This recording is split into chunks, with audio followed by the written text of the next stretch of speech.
My daughter called me at 3 in the morning. Just 5 words. Dad, please come get me. Then the line went dead.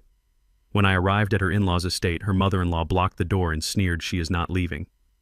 I did not argue. I did not beg.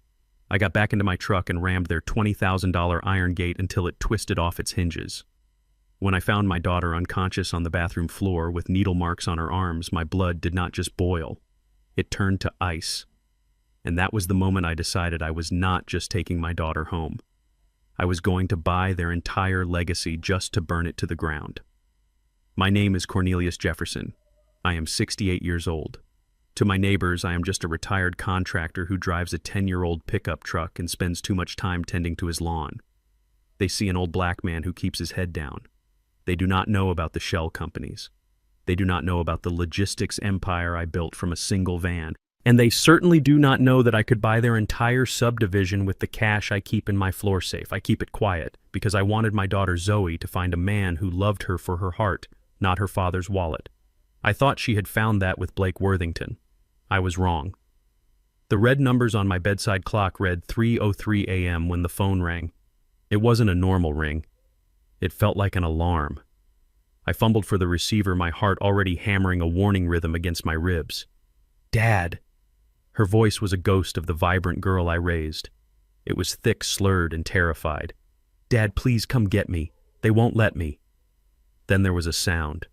The distinct, sickening thud of a phone being slapped out of a hand, a man's voice in the background, muffled but angry. Then silence. I did not say hello. I did not ask what was wrong. I was already out of bed, pulling my pants on over my pajamas. My hands were shaking, not from fear, but from a rage I had not felt since my days working construction sites in the 80s. I checked the GPS tracker I had installed on her phone years ago. It was a precaution she used to roll her eyes at calling me paranoid. Now that blue dot pulsing at the Worthington estate was the only thing keeping me sane.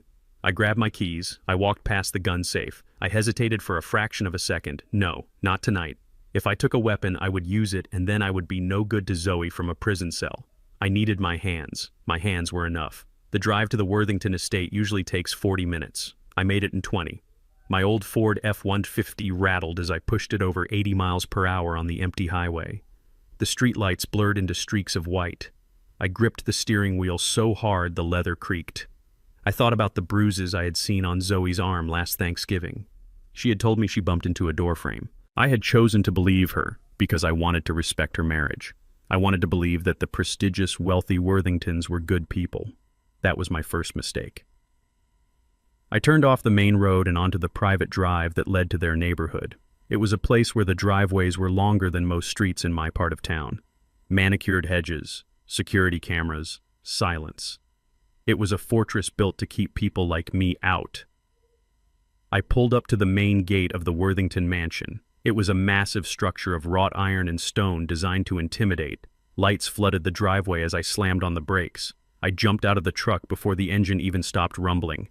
"Open the gate," I roared. My voice echoed in the stillness of the night. The intercom buzzed, but no one spoke. Then the front door of the mansion opened. Victoria Worthington stepped out onto the porch. She was wearing a silk robe that probably cost more than my truck. She held a glass of wine, looking down at me from the top of her stone steps with the same look she gives the help when they miss a spot of dust. "Go home, Cornelius," she called out. Her voice was calm, dripping with condescension. "You are making a scene." "I need to see Zoe," I shouted, walking up to the bars of the gate. "She called me. She is in trouble." Victoria took a slow sip of her wine. She laughed, a dry, humorless sound.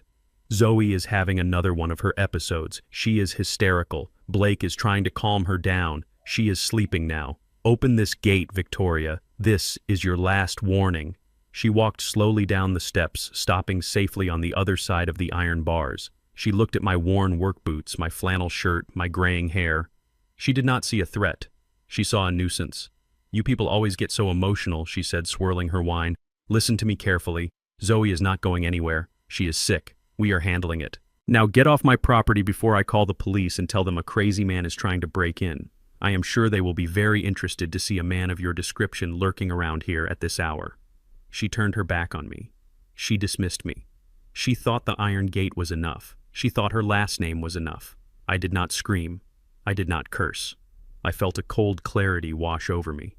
I walked back to my truck. I climbed into the driver's seat. I put my seatbelt on. I shifted into reverse and backed up until my rear bumper was almost touching the hedges across the street. Victoria stopped halfway to the door. She turned around, frowning. "What are you doing?" I shifted into drive. I floored the gas pedal. The engine roared like a waking beast. The tires screeched against the asphalt, burning rubber, finding traction. I saw Victoria's eyes go wide. She dropped her wine glass. It shattered on the driveway, but the sound was swallowed by the impact. My truck hit the center of the iron gate at 50 miles per hour. Metal screamed, stone cracked. The lock snapped like a twig. The gates flew open one side, tearing completely off its hinges and clattering across the paved driveway. My airbag did not deploy, thank God, but my head whipped back. I didn't feel the pain. Adrenaline is a powerful anesthetic. I drove right up to the front steps, crushing the shattered glass of her wine cup under my tires. Steam hissed from my radiator. I kicked my door open and stepped out. Victoria was screaming now, backing away, her composure gone. "You animal, you are going to jail."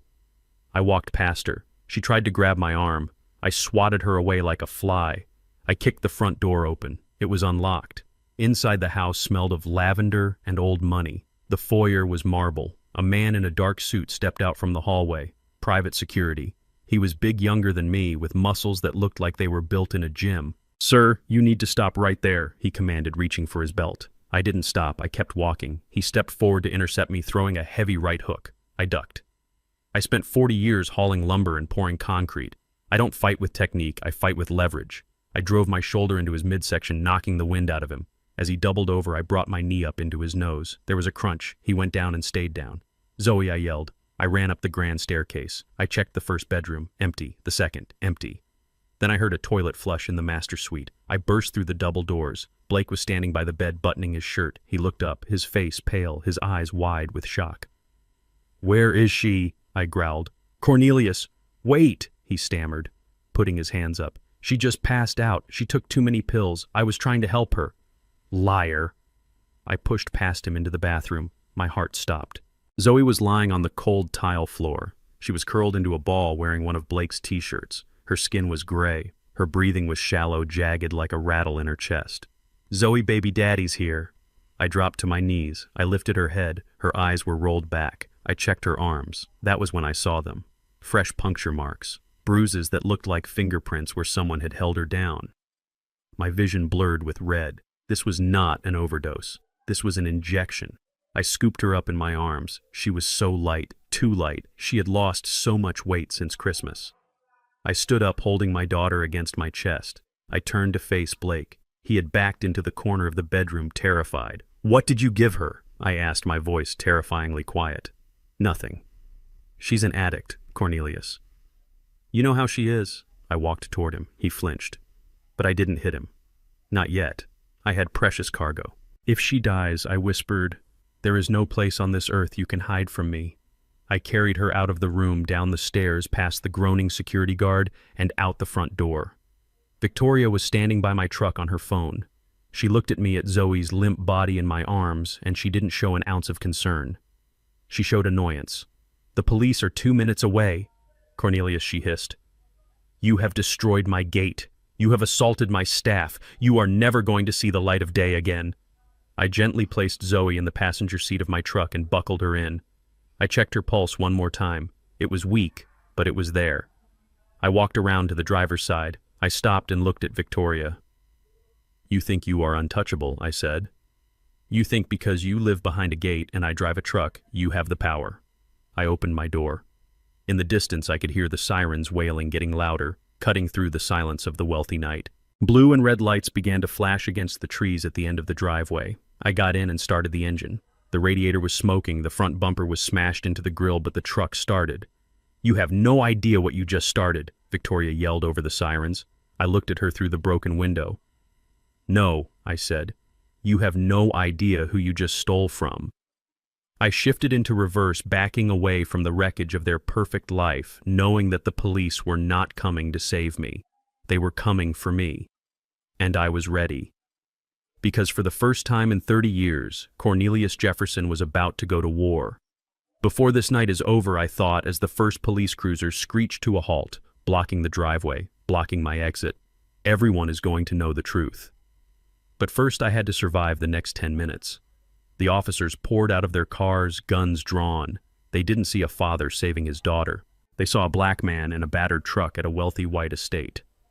"Get out of the vehicle, put your hands where I can see them." I looked at Zoe. She let out a soft moan. "Hold on, baby," I whispered.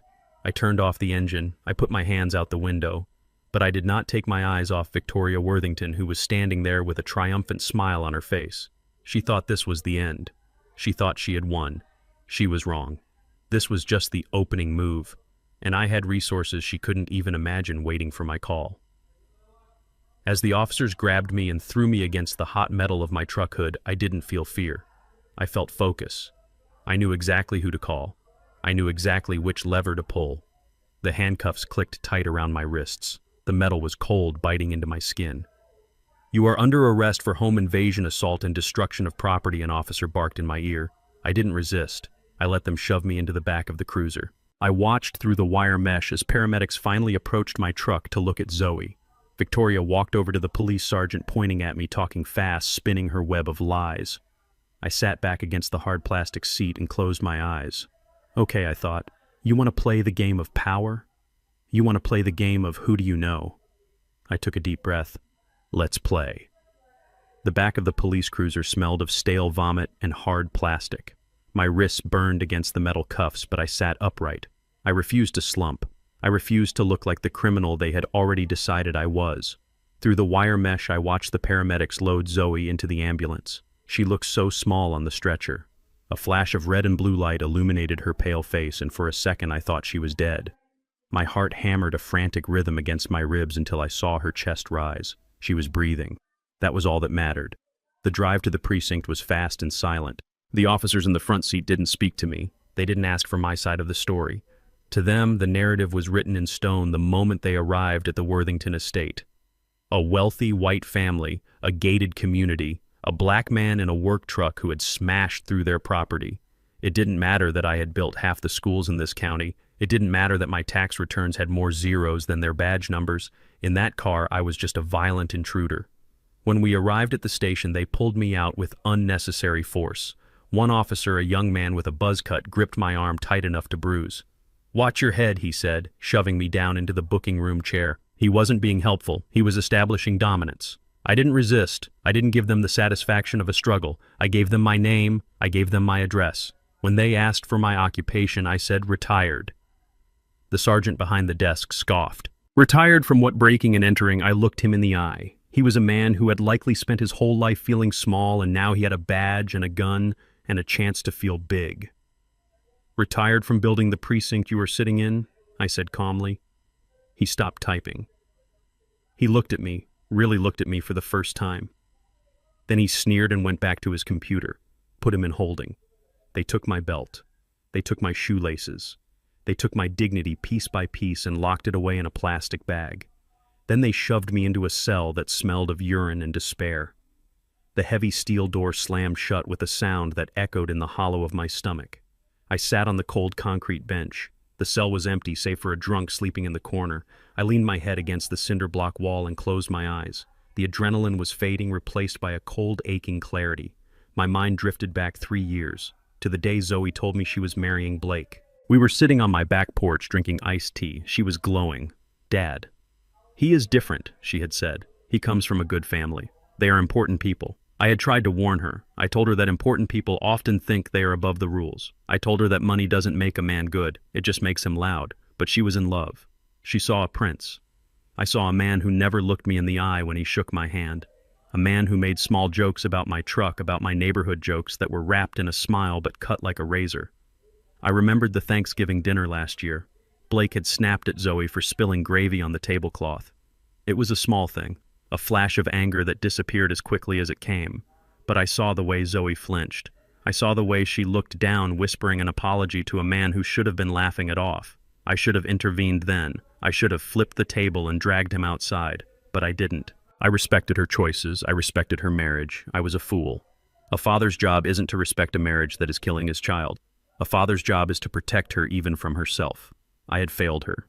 I had let my little girl walk into a house of wolves because I didn't want to seem like the overprotective, angry father. I sat in that cell and let the guilt wash over me. It was heavier than the concrete walls. Hours passed. The drunk in the corner woke up vomited and went back to sleep. Morning light began to creep through the high barred window. I waited for the arraignment. I waited for the chance to post bail. I had the cash. I could buy my freedom 10 times over. But no one came. Around noon, the door buzzed open. A guard called my name. Jefferson, lawyer.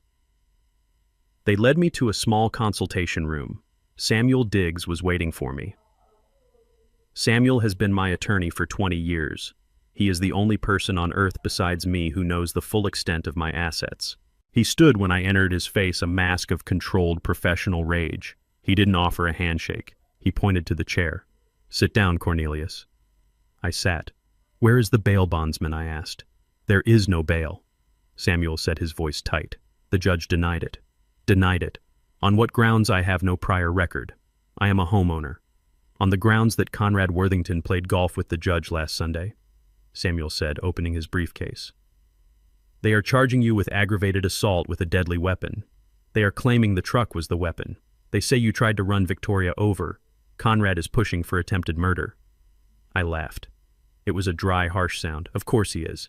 He wants to bury me under a mountain of legal fees and prison time so I can't look for Zoe. "Where is she?" I asked. "She is in a private facility," Samuel said. "St. Jude's Behavioral Health. It is a high-security rehab center in the mountains.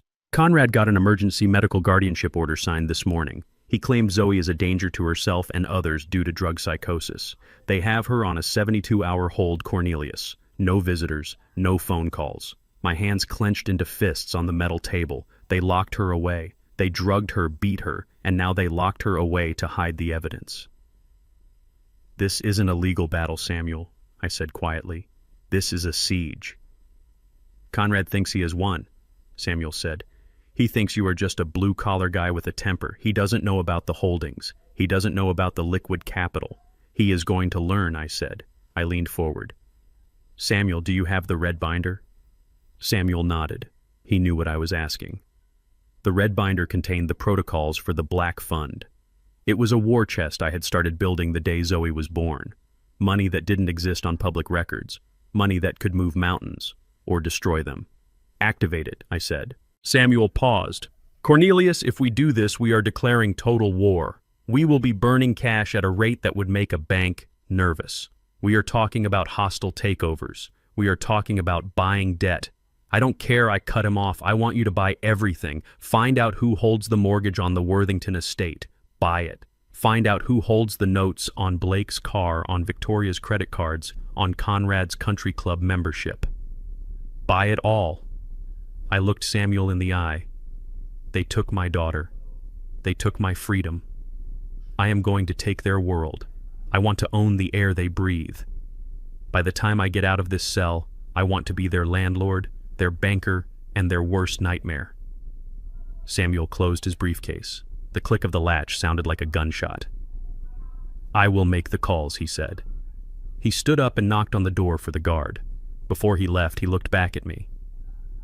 "Conrad Worthington spent 40 years building a reputation," Samuel said. "It is going to take us about 40 minutes to buy it." I leaned back in my chair. For the first time since the phone rang at 3:00 a.m., I felt a sense of calm. It was the calm of a man who knows he has the biggest gun in the room and he just took the safety off. They wanted to use the system against me. They wanted to use their power to crush the little guy. They were about to find out that the little guy owned the bank that built their pedestal. "Get me out of here, Samuel," I said. "I have a daughter to save." The sun outside the precinct was blinding. It felt like an insult. I walked out of the heavy steel doors, my shoelaces back in my boots, my wallet back in my pocket, but I did not feel free. Samuel was waiting for me by his black sedan. He did not smile. He held out a piece of paper. It was a temporary restraining order. Conrad Worthington had been busy while I sat in a cell. The order was comprehensive. I was to stay 500 yards away from Zoe, Worthington, Blake Worthington, and their residence. I was forbidden from contacting them by phone, email, or third party. If I violated it, I would go straight back to jail and there would be no bail this time. I crumpled the paper in my fist. They were using the law as a shield to hide their crime. "Where is she, Samuel?" I asked. "St. Jude's," he replied. "But Cornelius, You cannot go there. The order covers her location. If you step foot on that property, Conrad will have you arrested before you reach the front desk. I got into my truck. The front bumper was mangled, a metal scar from the night before. I drove. I did not go to St. Jude's. I knew Samuel was right. If I went there now, I would be playing their game, and they made the rules. I needed to change the game. I drove to a small, nondescript office building in the industrial district. This was where I kept my other insurance policy. His name was Dante. He was a private investigator who used to be a forensic accountant for the state. He didn't care about the law. He cared about the truth as long as the check cleared. I walked into his office. Dante was sitting behind a desk covered in files. He looked up, his eyes tired but sharp. "I heard you had a busy night, Cornelius," he said. I sat down. "Tell me you found something, Dante. Tell me why they are holding my daughter hostage." Dante slid a manila folder across the desk. I opened it. The first thing I saw was a medical intake form from St. Jude's Behavioral Health. The date was from this morning. Diagnosis: severe opioid use disorder, acute psychosis. My hands shook. I read further. The report claimed Zoe had been using heroin for 2 years. It claimed she had a history of self-harm. It claimed she was delusional and violent.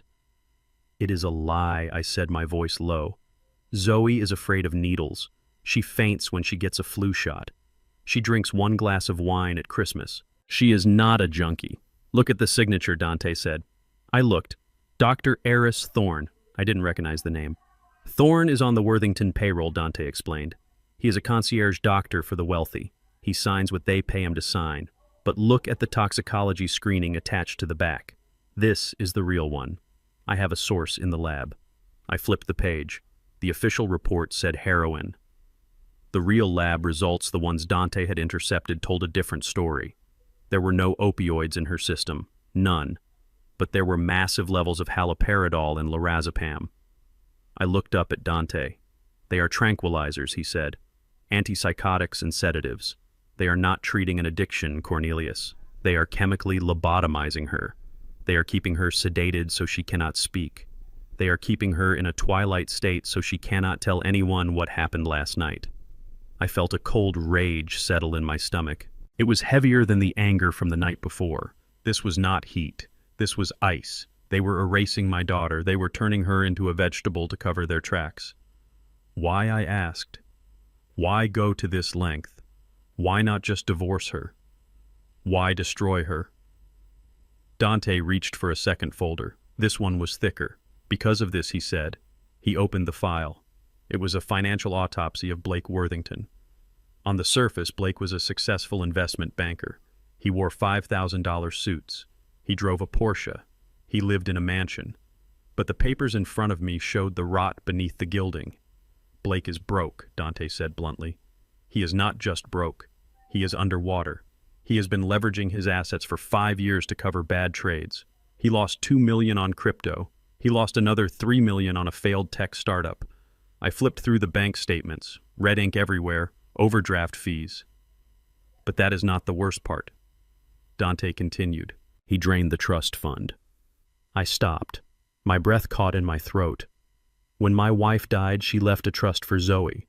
It was substantial, enough to ensure Zoe would never have to work if she didn't want to. It was supposed to be untouchable. It is gone, Cornelius. All of it. Blake forged her signature on withdrawal requests for the last 18 months. He emptied it to pay margin calls. I felt sick. My wife's legacy, the security I had built for my daughter, stolen by a man who smiled at me across the dinner table. But even that wasn't enough, Dante said. He pointed to a document at the bottom of the stack. It was a loan agreement, but not from a bank. It was a promissory note from a shell company registered in the Cayman Islands. He borrowed $5 million from the cartel, Dante said, or at least people who lend money with the same terms as the cartel. High interest, short repayment window, and severe penalties for default. I looked at the date. The loan was due in 2 weeks. He doesn't have the money, I said. No, Dante agreed. He has nothing. His parents, Conrad and Victoria, they are asset rich, but cash poor. Their money is tied up in trusts and properties they cannot liquidate quickly without raising red flags. So why keep Zoe? I asked. If she has no money left, why keep her? Dante pulled out a map. It was a survey map of the downtown district. He circled a large plot of land near the waterfront. Because of this, Dante said, "The old lumber yard." I nodded. I knew it well. I had bought that land 30 years ago when it was worthless industrial waste. I had cleaned it up. I had put the deed in Zoe's name as a wedding present. I told her to keep it. I told her it was her safety net. Developers just got approval for a new stadium 3 blocks away, Dante said. That land is now worth $10 million. Blake knows it. He has a buyer lined up. A cash buyer. I stood up. The chair scraped loudly against the floor. He needs her to sell it, I realized. He needs her signature, Dante corrected, but Zoe refused. I found emails on Blake's server. He has been pressuring her to sell for months. She told him no. She told him it was her father's gift. So he needs her incapacitated, I said, finishing the thought. Exactly. If Zoe is declared mentally incompetent, if she is committed to a long-term facility for severe drug addiction and psychosis, control of her assets transfers to her spouse. Blake gets power of attorney, he signs the deed, he sells the land, he pays the mob, and he keeps the change. It was a slave contract. They weren't just silencing her, they were enslaving her. They were stripping her of her mind, her voice, and her property to pay for his sins. They were going to lock her away in a drugged haze for the rest of her life, or until she conveniently overdosed just so Blake could keep playing the rich man. I looked at the photos of my daughter in the medical file. She looked pale, lost, broken. They think she is just a resource, I said. They think she is a piggy bank they can break open. They don't know who they are dealing with, Dante said. They think you are just a dad with a truck. I closed the folder. I picked up the toxicology report. I am not just a dad, I said. I am the man who is going to repossess their lives. I took out my checkbook. I wrote Dante a check for $50,000. Keep digging, I said. I want names. I want to know who holds Blake's gambling debts. I want to know who the mobsters are. I want to know where Conrad hides his money. I want to know everything. I walked out of the office. The sun was setting. The sky was bleeding red. It was fitting. I sat in my truck and called Samuel. Samuel, I said, I know what they are doing. It is the land, the lumber yard. I will put a lis pendens on the property immediately, Samuel said. I will tie it up in litigation so tight a mosquito couldn't fly through it. They won't be able to sell an inch of it. Do it, I said. And Samuel. Yes, Cornelius. Find out who owns the debt on the Worthington mansion. I already did, Samuel replied. It is a private equity firm in Boston. Buy it, I said. Cornelius, that will cost, I don't care what it costs. Buy the note. I want to be the one who holds the deed to their house. I want to be the one who decides if they have a roof over their heads tonight. Consider it done. I hung up. I looked at the restraining order on the passenger seat. It said I couldn't go near them. It said I couldn't touch them. But it didn't say I couldn't own them. They wanted to trap my daughter in a cage of lies and drugs. I was going to build a cage of debt and legal ruin around them, and I was going to weld the door shut. I started the engine. I wasn't going home. I had work to do. I drove toward the city, toward the lights, toward the war. The Worthingtons wanted to treat people like property. Fine. I was about to teach them what happens when the property fights back. I was about to show them that you cannot build a dynasty on the back of a Jefferson. Tonight I would not sleep. Tonight I would become the monster they accuse me of being. But I would be a monster with a checkbook, and that is the most dangerous kind of all. I drove to St. Sebastian's Academy with a singular purpose. My daughter was locked in a medicated fog, and my son-in-law was drowning in debt so deep he was willing to sell her soul to pay for it. That left my grandson. Leo was 5 years old. He was an innocent pawn on a chessboard he did not understand. I knew the Worthingtons. I knew their playbook. If they could not break Zoe, they would use Leo as leverage. They would hold him hostage until she signed whatever papers they put in front of her. I needed to get him out. I needed to get him to safety before they poisoned his mind against his mother. The school was a fortress of brick and ivy nestled in the same zip code as the Worthington estate. It was the kind of place that cost $40,000 a year for kindergarten. I pulled my battered truck up to the curb, ignoring the glares of the soccer moms in their Range Rovers. I walked to the front office. The air conditioning was freezing. The receptionist, a woman with reading glasses on a pearl chain, looked up at me. She did not smile. I am here to pick up Leo Worthington, I said. I am his grandfather, Cornelius Jefferson. She stiffened. Her fingers hovered over the keyboard. One moment, Mr. Jefferson. She picked up the phone and whispered something. She did not look at me. She looked at the door behind her. A moment later, the door opened. A man in a tweed suit stepped out. It was Principal Harrington. I knew him. Or rather, I knew of him. He played golf with Conrad Worthington every Sunday. He was part of the club, Mr. Jefferson Harrington said. His voice was smooth, practiced, and utterly cold. You need to leave the premises immediately. I am on the authorized pickup list, I said, keeping my voice level. Zoe put me on it 3 years ago. Harrington sighed as if he were dealing with a slow child. That list has been updated as of this morning. Furthermore, we are in possession of a temporary protective order granted by Judge Miller. It states that you are not to have any contact with Leo Worthington. He held up a piece of paper. It was faxed. The ink was still fresh. Conrad had moved fast. He had called in his favors.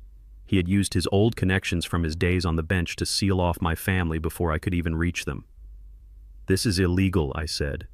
You are keeping a child from his family. His mother is in the hospital. His father has given us strict instructions, Harrington interrupted. And as you know, Mr. Worthington is a pillar of this community. We take our students' safety very seriously here. We cannot have violent individuals on campus. Violent. The word hung in the air. He looked at my work boots. He looked at my dark skin. He looked at the history of a man he didn't know and stamped a label on it. You are making a mistake, Harrington, I said. The only mistake would be letting you near that boy, he replied. Security is on their way. I suggest you go back to wherever you came from. I looked at the glass doors leading to the classrooms. I could see the children lining up for dismissal. I saw the back of Leo's head. He was wearing his little blue blazer. He looked so small. I wanted to smash through the glass. I wanted to tear the door off its hinges and grab my grandson. But I knew that was exactly what they wanted. They wanted the angry black man to cause a scene. They wanted footage for the evening news. I turned around and walked out. I did not run. I did not shout. I walked with the heavy, deliberate steps of a man who is memorizing the layout of the battlefield. I waited by my truck. I could not leave. Not yet. I had to see him. I had to make sure he was physically okay. The restraining order said 500 yards. I stood at the edge of the public sidewalk exactly 500 yards from the school entrance. I checked the distance on my phone. I would not give them a technicality to arrest me on. 10 minutes later, a silver Porsche pulled up to the loading zone. It was Blake. He stepped out wearing a suit that cost more than my first house. He looked tired, his eyes manic and darting, but when he saw me standing on the corner, a slow, cruel smile spread across his face. He walked to the gate where a teacher was holding Leo's hand. He signed the clipboard. He took Leo's hand, but he did not walk back to the car. He walked toward me. He stopped 10 feet away just inside the property line. Leo looked up at me.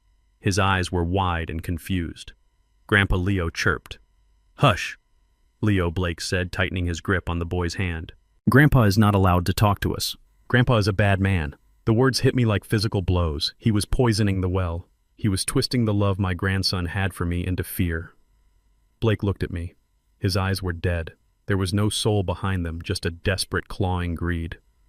"You look pathetic," Cornelius Blake said. "Standing there in your dirty clothes. Do you really think a judge is going to give custody to you? You live in a shack. You smell like sawdust and sweat. Leo needs a legacy. He needs a future. He does not need to learn how to mix concrete." I stared at him. My hands clenched into fists at my sides. The urge to cross that line, to close the distance and shatter his jaw was a physical ache in my bones. I could do it. I could end him in seconds. I had spent 40 years lifting steel beams. He had spent 40 years lifting martini glasses. But I saw the phone in his other hand. The camera lens was peeking out of his pocket. He was recording. He was baiting me. He wanted me to strike him in front of his son. He wanted to prove to the court that I was the monster they claimed I was. I took a deep breath. I let the rage flow through me, and then I pushed it down into the cold, dark place where I kept my business decisions. "You are right, Blake," I said. My voice was calm. It terrified him. I saw his smile flicker. "You are absolutely right. I am just a worker." "Go home," Cornelius Blake sneered. "Go back to your side of town. Leo is a Worthington. He belongs with his own kind." He turned and dragged Leo toward the Porsche. Leo looked back over his shoulder. He waved a tiny, hesitant hand. I raised my hand and waved back. I forced a smile for the boy. "I love you, Leo," I whispered. Blake shoved the boy into the car and slammed the door. He peeled away from the curb, the engine roaring, leaving me standing in the exhaust fumes. I stood there for a long time. The sun beat down on my neck. The humiliation burned on my skin. They thought they had won. They thought that because they held the keys to the gate, they held the power. They thought money was the only language that mattered. Fine. If they wanted to speak the language of money, I would become fluent. I got into my truck. I did not turn the key. I pulled out my secure phone. This was not the phone I used to call Zoe. This was the phone I used to call the people who managed the wealth I had hidden from the world. I dialed a number that went directly to a private office in Manhattan. It was the personal line of Arthur Sterling, the CEO of Sterling and Finch Private Bank. I wasn't just a client. I was the majority shareholder. I had bailed the bank out during the 2008 crash with liquid capital when everyone else was insolvent. They answered to me. Cornelius Arthur answered on the first ring. "It is rare to hear from you during trading hours. Is everything all right?" "No, Arthur," I said. "I want you to open the ledger on the Worthington Group." There was a pause, the sound of typing. "Conrad Worthington?" Arthur asked. "Cornelius, that portfolio is toxic. We have been advising against acquiring their debt for years. They are over-leveraged. Their real estate holdings are underwater. They are surviving on lines of credit and reputation. I know I said, I want you to buy it. Buy what Arthur asked. All of it, I said. Every commercial loan, every personal line of credit. I want you to buy the mortgage on their estate in Hillcrest.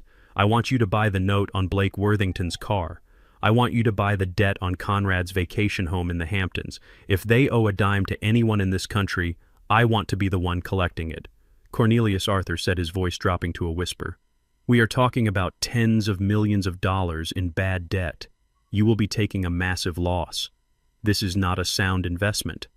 "It is not an investment, Arthur," I said. "It is an eviction notice." I looked at the spot where Blake's car had been. "I want a hostile takeover of their entire existence," I said.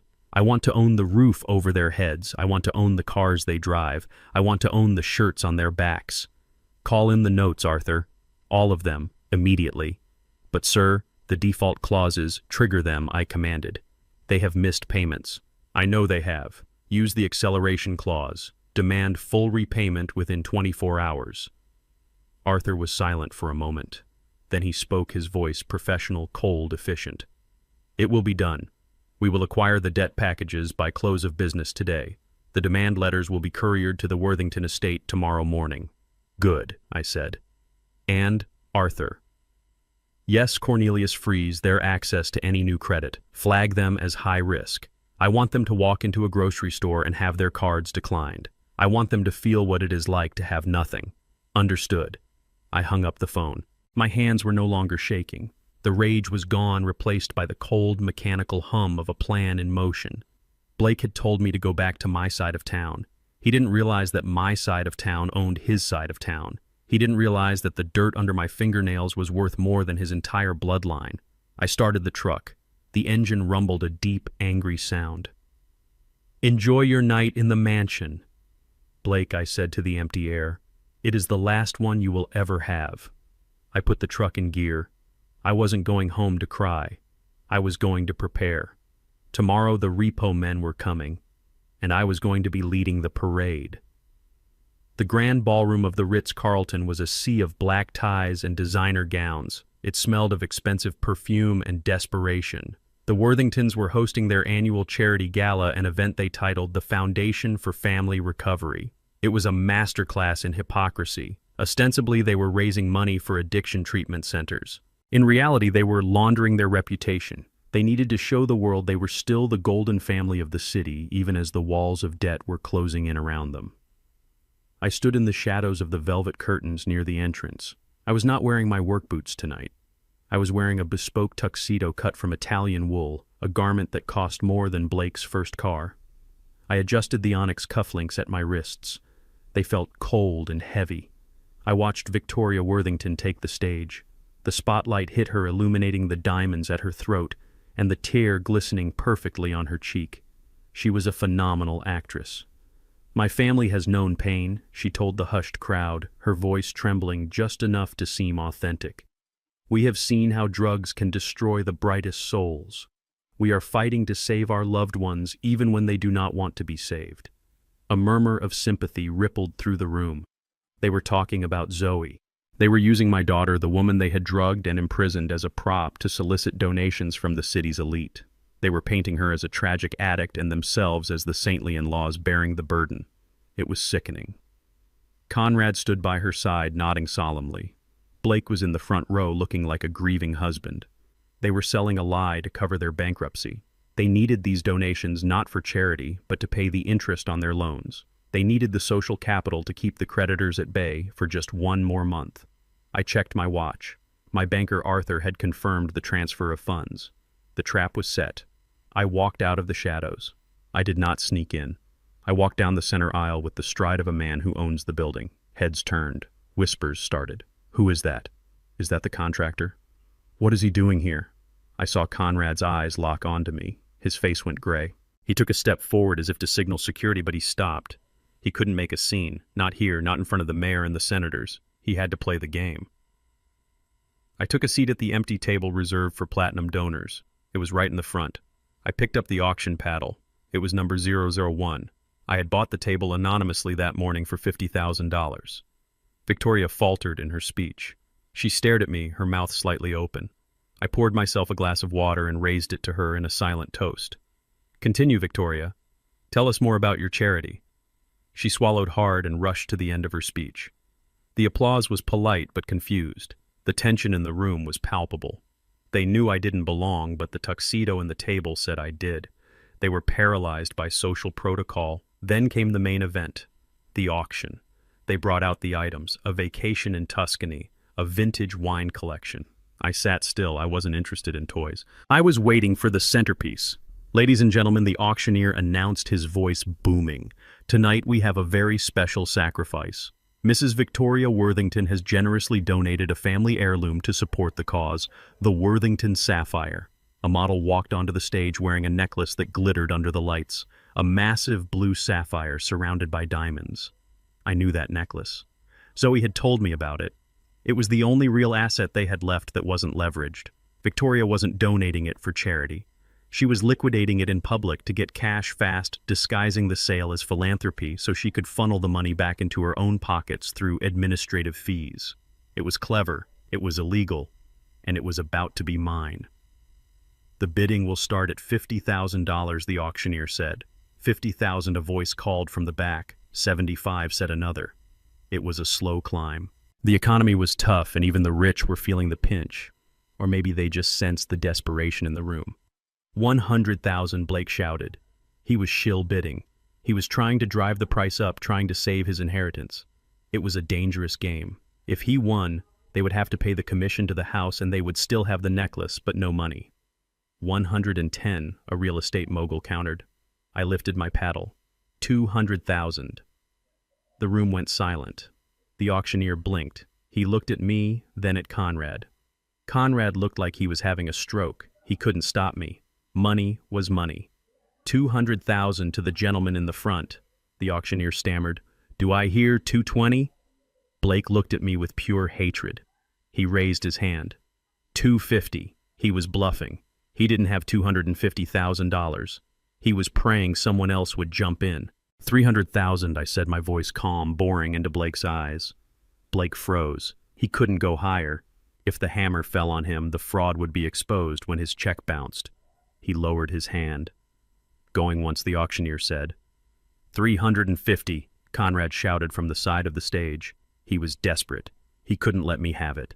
I didn't even look at him. 400,000. Conrad's face turned purple. He opened his mouth, but Victoria grabbed his arm. She whispered something in his ear. Probably that they needed the money more than the pride. Probably that $400,000 could pay off the most dangerous loan sharks. Going twice, the auctioneer said, scanning the room for a savior who wasn't there. Sold. To Mr. Jefferson for $400,000. The gavel banged. It sounded like a judgment. I stood up. I buttoned my jacket. I walked up the stairs to the stage. The applause was scattered, hesitant. The elite of the city watched with morbid curiosity as the black contractor walked toward the white matriarch. The auctioneer handed me the microphone. He looked nervous. He handed me the velvet box containing the necklace. I took the box. I looked at the sapphire. It was cold and heavy. "Thank you," I said. My voice was amplified, filling the ballroom. "It is an honor to contribute to such a creative cause." I looked at Victoria. She was standing stiffly, a forced smile plastered on her face, waiting for me to leave. She expected me to take my prize and disappear. But I wasn't done. I turned to the audience. "You know, I said my family has always taught me that true value isn't found in stones. It is found in character. It is found in how you treat people when you think no one is watching." I scanned the room. I was looking for someone specific. Earlier in the evening, when I was in the shadows, I had seen a server drop a tray of champagne flutes near the kitchen doors. Victoria had screamed at her. She had called her clumsy, stupid, and worthless. She had fired her on the spot and told her to clean up the mess before she left. I saw the young woman now. She was on her hands and knees in the back corner, picking up shards of glass tears streaming down her face. She was a young Latina woman, probably no older than Zoe. "Excuse me," I said, pointing to the back of the room. "You, the young lady on the floor. Please come here." The room turned. The girl looked up, terrified. She froze. "Yes, you," I said gently. "Please come up to the stage." She hesitated. Her manager nudged her. She stood up, brushing glass dust from her black uniform apron. She walked down the aisle, head down, terrified she was in trouble.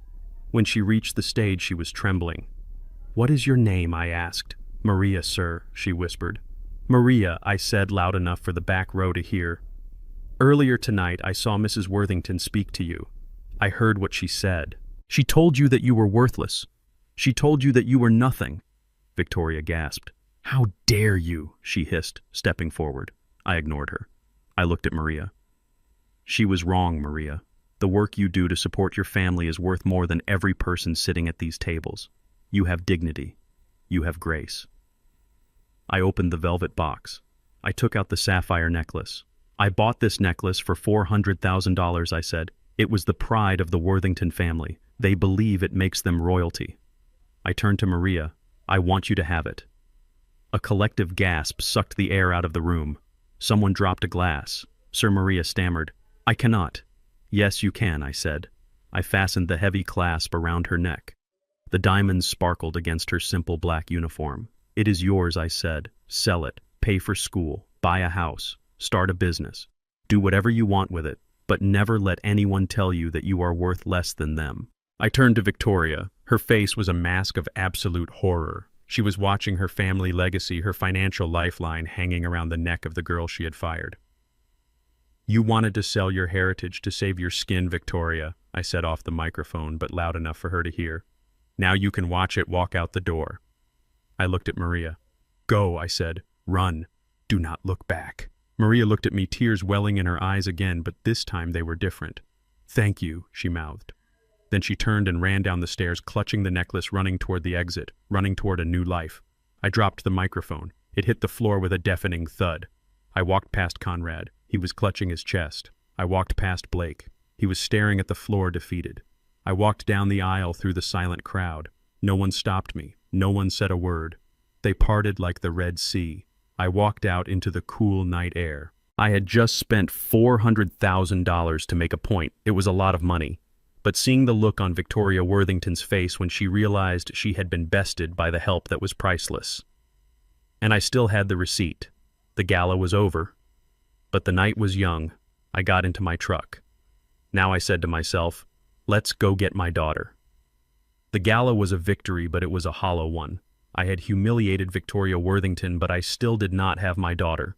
The adrenaline from the auction faded as soon as I got back into my truck, leaving a cold, hard knot of fear in my stomach. Dante had sent the coordinates to my secure phone. St. Jude's Behavioral Health was not a hospital. It was a fortress of solitude buried deep in the Cascade foothills, miles away from cell towers and prying eyes. I drove through the night. The road turned from pavement to gravel, winding up into the dense pine forest. The facility appeared out of the darkness like a specter. It was a sprawling, brutalist structure of concrete and glass surrounded by a 12-foot fence topped with razor wire. They called it a retreat for the troubled wealthy. I looked at the perimeter lighting and the guard towers, and I knew exactly what it was. It was a prison for inconveniences. It was where the elite stashed the wives who knew too much and the children who embarrassed them. I parked my truck a mile down the road in a logging turnout. I sat in the dark and watched the facility through my binoculars. I saw armed patrols. I saw electronic keypads. If I tried to ram this gate, I would be shot before I reached the front door. Conrad Worthington had learned his lesson. He had moved Zoe to a place designed to keep people like me out. But I'm a builder. I look at a building and I do not see a fortress. I see blueprints. I see permits. I see codes. And I knew for a fact that a facility this remote, built this quickly, had cut corners. You cannot build a structure like that in this county without variances. You cannot operate a medical facility without rigorous inspections. And I knew that money often made inspectors look the other way. I picked up my phone. I did not call my lawyer. I called Sheriff Miller. We had played high school football together 50 years ago. He was a good man, a man who hated the Worthingtons almost as much as I did because Conrad had once dismissed a drunk driving charge against Blake that had put Miller's nephew in a wheelchair. "Miller," I said when he answered, "I know where she is, and I know how we are going to get her out, but I need you to bring someone. I need you to bring Vance." Vance was the state building inspector. He was a man with zero sense of humor and an obsessive adherence to the fire code. He was the most boring man I knew, and right now he was my deadliest weapon. I met them at the trailhead at dawn. Miller was in his uniform, his face set in grim lines. Vance was holding a clipboard, looking annoyed at being awake so early. "This place has been operating under a provisional license for 3 years, I told Vance, pointing at the facility. "They claimed agricultural zoning to bypass the commercial fire codes. They have 20 patients locked in rooms with magnetic locks, and I would bet my life the sprinkler system is not hooked up to the main water line because the main line does not run this far up the mountain." Vance's eyes lit up. To him, a code violation was a personal insult. "If that is true," Vance said, "I have the authority to shut them down immediately." "Immediate evacuation order." "Let us go find out," I said. We drove up to the main gate in the sheriff's cruiser. The guard stepped out, his hand on his holster. He saw the badge on the door and hesitated. "Open the gate," Miller commanded over the loudspeaker. "Official business." The guard tried to stall. "I need to call the director." "You open this gate or I arrest you for obstruction of justice," Miller barked. The gate opened. We drove up to the main entrance. The director met us at the door. He was a slimy man in a white coat named Dr. Thorne, the same man who had signed the fake intake forms. "Sheriff," he said with a greasy smile, "to what do we owe the pleasure? We have strict privacy protocols." I stepped out from behind Miller. Thorne's smile vanished. "This is not a social call," I said. "This is a safety inspection." Mr. Vance stepped forward. He did not smile. He did not shake hands. He walked past Thorne and pointed to the ceiling. "Where are the smoke detectors?" Vance asked. "Why are these exit signs not illuminated? Show me your generator logs. Show me your water pressure certification." Thorne stammered. "We are fully compliant. We have a waiver. There are no waivers for human safety," Vance said. He pulled a fire alarm lever on the wall. Nothing happened. No sirens, no lights. Vance turned to Thorne. "This facility is a death trap," he declared. "I am revoking your occupancy permit effective immediately. You have 1 hour to evacuate all patients to a licensed hospital." Thorne went pale. "You cannot do that. Mr. Worthington will—" "Mr. Worthington is not the fire marshal," Miller interrupted. "You heard the man. Evacuate now." I did not wait for the argument to finish. While Thorne was distracted by the bureaucracy of his own negligence, I slipped past the reception desk. I grabbed a key card from the counter. I knew the layout. Dante had found the schematics. The high security wing was in the basement. I ran down the stairs. The air got colder. The smell of antiseptic was overpowering. It covered up the smell of urine and fear. I walked down the hallway, checking the small windows and the heavy steel doors. Room 101, empty. Room 102, an old man rocking back and forth. Room 103, I looked inside. Zoe was there. She was strapped to a bed in the center of the room. Her wrists were bound with leather cuffs. There was an IV drip connected to her arm. Her eyes were open, but they were glassy, staring at the ceiling without seeing it. She looked like a broken doll. I swiped the keycard. The light turned red. Access denied. I didn't care. I stepped back and kicked the lock mechanism. It sparked but held. I kicked it again, putting every ounce of my rage into the blow. The plastic casing shattered. I jammed my pocket knife into the exposed wires and twisted. The door clicked and slid open. "Zoe," I whispered, rushing to her side. She did not react. She did not blink. I ripped the IV out of her arm. I didn't care about being gentle. I cared about getting the poison out of her veins. I fumbled with the straps on her wrists. They were tight, digging into her skin. Her arms were purple and bruised.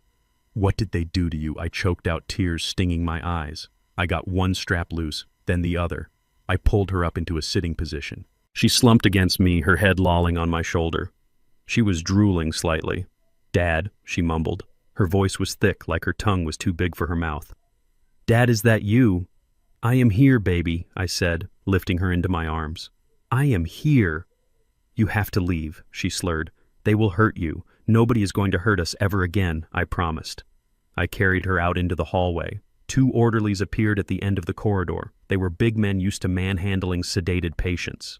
"Hey," one of them shouted. "Put her down!" I kept walking toward them. I was carrying my daughter, but I felt light. I felt unstoppable.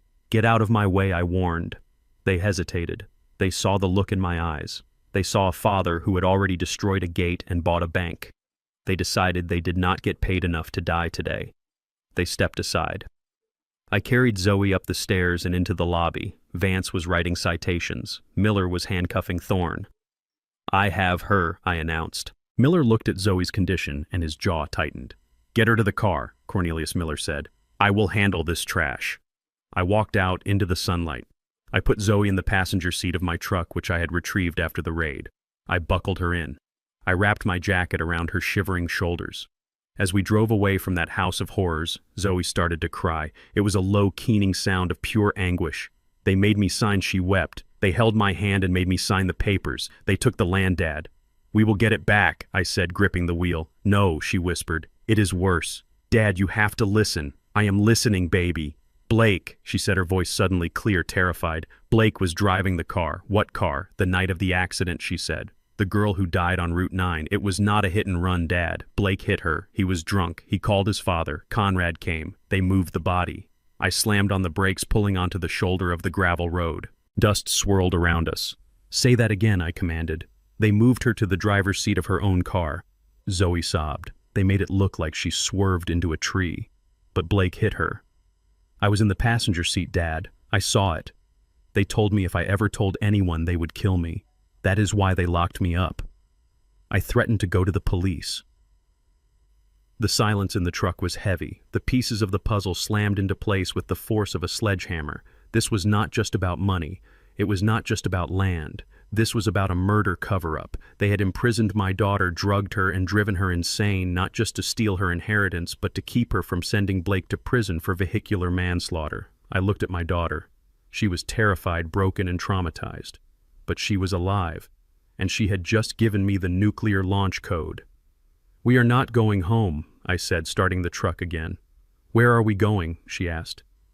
"We are going to verify a story," I said. "And then we are going to bury them." I drove toward the city. The game had changed. I wasn't just fighting thieves anymore. I was hunting killers, and I knew exactly where to start digging. The gravel road crunched beneath the tires of my truck as I pulled back onto the main highway. Zoe was shivering beside me, huddled in my oversized work jacket, her face illuminated by the dashboard lights. The revelation she had just dropped was heavy enough to sink a ship. A dead girl, a cover-up, a hit and run. I needed details. I needed to know exactly what we were up against. "Zoe," I said, keeping my voice soft but firm, "I need you to tell me everything. Start from the beginning. Do not leave anything out." She took a ragged breath. "It was the night of the gala last year," she whispered. "The one for the hospital. Blake had been drinking since noon. He was angry because Conrad had threatened to cut off his allowance if he did not close a deal with some investors. We left early. He insisted on driving. He said he was fine. He was driving the Porsche. We were on Route 9, the dark stretch near the reservoir. I knew the road. It was narrow, winding, and unlit. A dangerous place for a sober driver, let alone a drunk one. He was driving too fast, she continued, tears streaming down her face again. He was yelling at me, blaming me for his failures. He took his eyes off the road to look at me. I screamed. There was a girl walking her bike on the shoulder. He hit her dad. He did not swerve. He did not brake. He hit her at 60 miles per hour. I gripped the steering wheel. My knuckles turned white. And then, he didn't stop, she said. He kept driving for a mile. Then he panicked. He pulled over into a logging road. He called Conrad. He did not call 911. He called his father. Conrad arrived 20 minutes later with the family lawyer and 2 men I did not know. They took my phone. They told me to sit in Conrad's car and not to look. But you looked, I said. I looked, she confirmed. They drove back to the scene.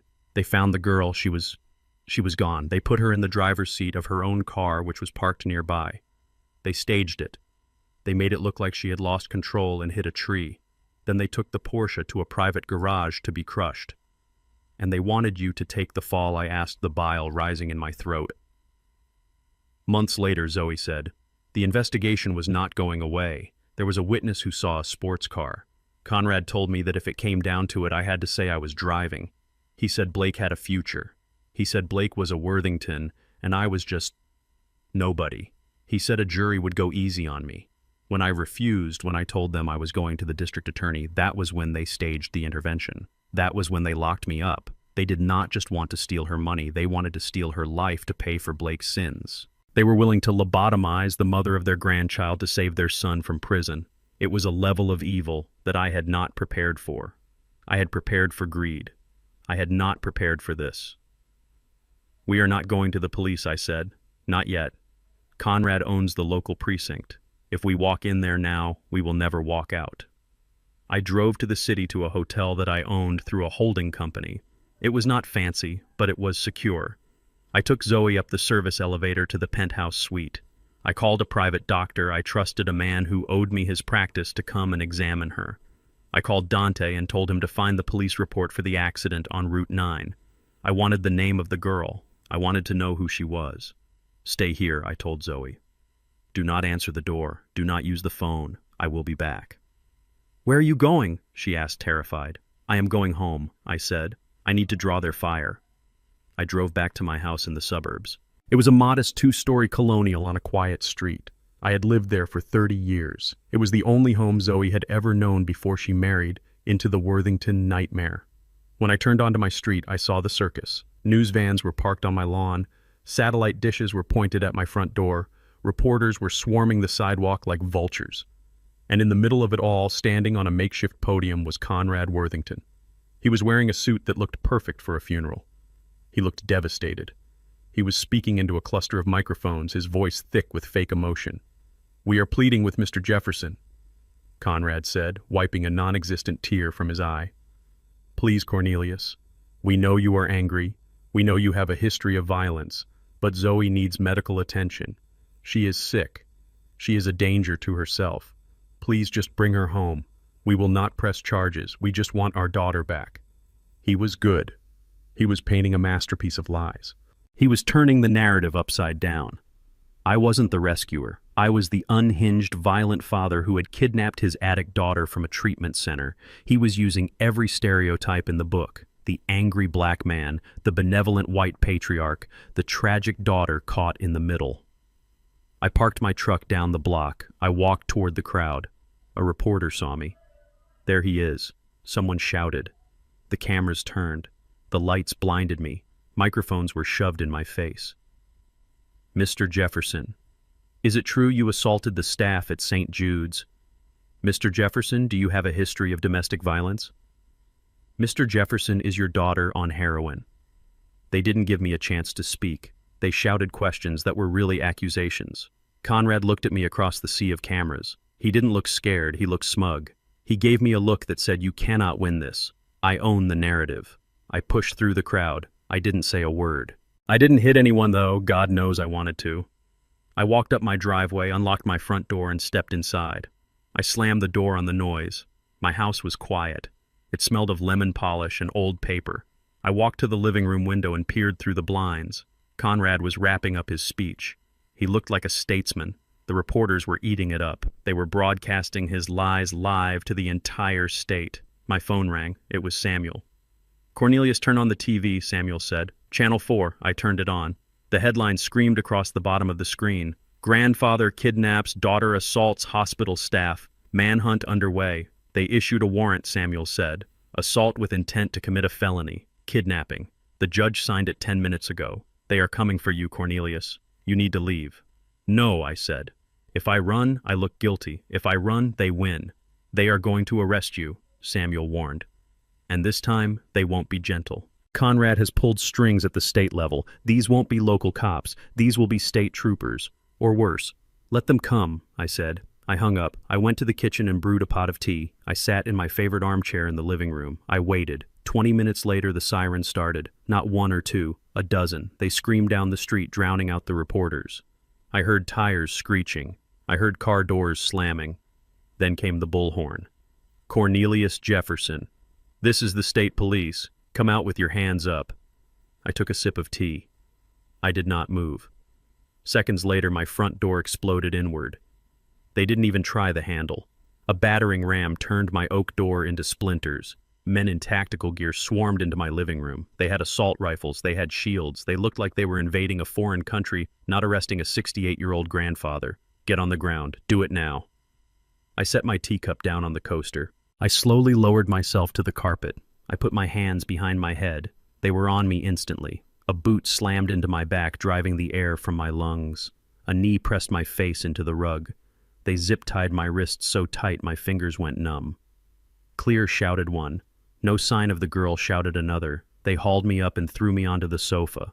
A man in a suit walked in. He wasn't in uniform. He wore a trench coat and a sneer. I recognized him. Detective Vance. He was known in the neighborhood. He was known for solving cases by finding evidence that wasn't there before. He was Conrad's fixer with a badge. Where is she? Cornelius Vance asked, leaning into my face. I stared at him. I said nothing. Have it your way, Vance said. Boys tear this place apart. Look for drugs. Look for weapons. Look for anything that tells us where he took her. They destroyed my home. They ripped the cushions off the sofa. They pulled the books off the shelves. They smashed my wife's vase collection. It wasn't a search. It was a punishment. Vance stood by the fireplace watching. He caught the eye of a uniformed officer near the kitchen. He gave an almost imperceptible nod. The officer, a young guy with nervous eyes, reached into his pocket. He pulled out a clear plastic bag filled with white powder. He walked over to my recliner, the one I had just been sitting in. He knelt down. He pretended to look under the cushion. When he pulled his hand back, the bag was in it. Sarge, the officer shouted. I found something. Vance walked over. He picked up the bag with a gloved hand. He held it up to the light. Well, well, Vance said, looking at me with a mock expression of disappointment. Heroin. A lot of it. Looks like we found the source of your daughter's addiction, Cornelius. Looks like you are not just a kidnapper. You are a dealer. My heart should have been racing. I should have been screaming that it was a plant. I should have been begging them to believe me. But I sat there calm as a frozen lake. I watched Vance bag the evidence. I watched them high-five each other with their eyes. They thought they had nailed me. They thought they had the silver bullet that would put me away for 20 years and give Conrad full custody of Zoe and the land. Vance walked over to me. He leaned down close to my ear. You messed with the wrong family, old man, he whispered. You are going to die in prison. I looked him in the eye. I didn't blink. Maybe I said. Or maybe you should have checked the ceiling. Vance frowned. What? I nodded upward. In the corner of the room, hidden inside the smoke detector, a tiny red light blinked. It was one of 12 4K cameras I had installed 5 years ago after a break-in down the street. It recorded everything. It recorded the raid. It recorded the destruction. And it recorded in perfect high definition the officer pulling the bag of heroin out of his own pocket and shoving it under my cushion. And it wasn't just recording to a hard drive, it was uploading to a cloud server in real time. A server that Samuel had access to. A server that was currently broadcasting a private feed to my legal team. Vance looked up. He saw the lens. The color drained from his face faster than water from a cracked tub. I smiled. It was the first time I had smiled all day. Smile, detective, I said. You are going to be a star. Vance lunged for the camera, tearing the smoke detector off the ceiling and smashing it on the floor. He stomped on it until it was plastic shards. Too late, I said. It is already in the cloud. Vance looked at me with pure, unadulterated hatred. He knew his career was over. He knew he was going to prison. But he also knew he had a gun and I was handcuffed. Get him out of here, Vance screamed, his voice cracking. Get him to the station! Now! They dragged me out of the house. The cameras outside flashed. The reporters shouted. Conrad was still there, shaking his head sadly as I was led away in chains. He looked at me with pity. He thought the drugs had been found. He thought the plan had worked. I looked at him as they shoved me into the back of the car. I didn't shout. I just nodded. Go ahead, Conrad, I thought. Enjoy your moment.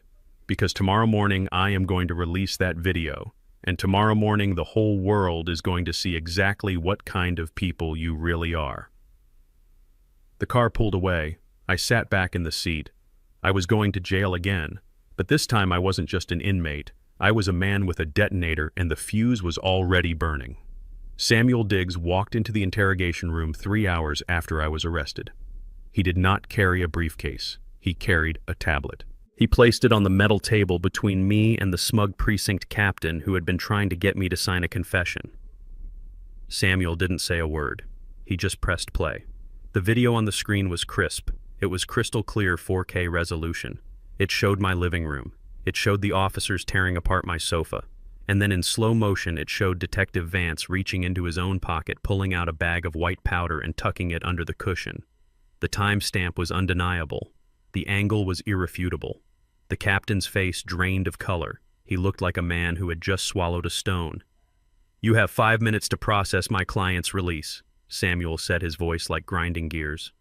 "Or I will send this to every news station in the state. And Captain, I will also be filing a federal civil rights lawsuit against you personally before lunch." I was out in 10 minutes. They gave me back my belt. They gave me back my shoelaces.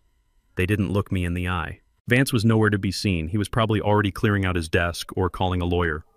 I didn't go to the hospital. I went home. I needed to set the stage.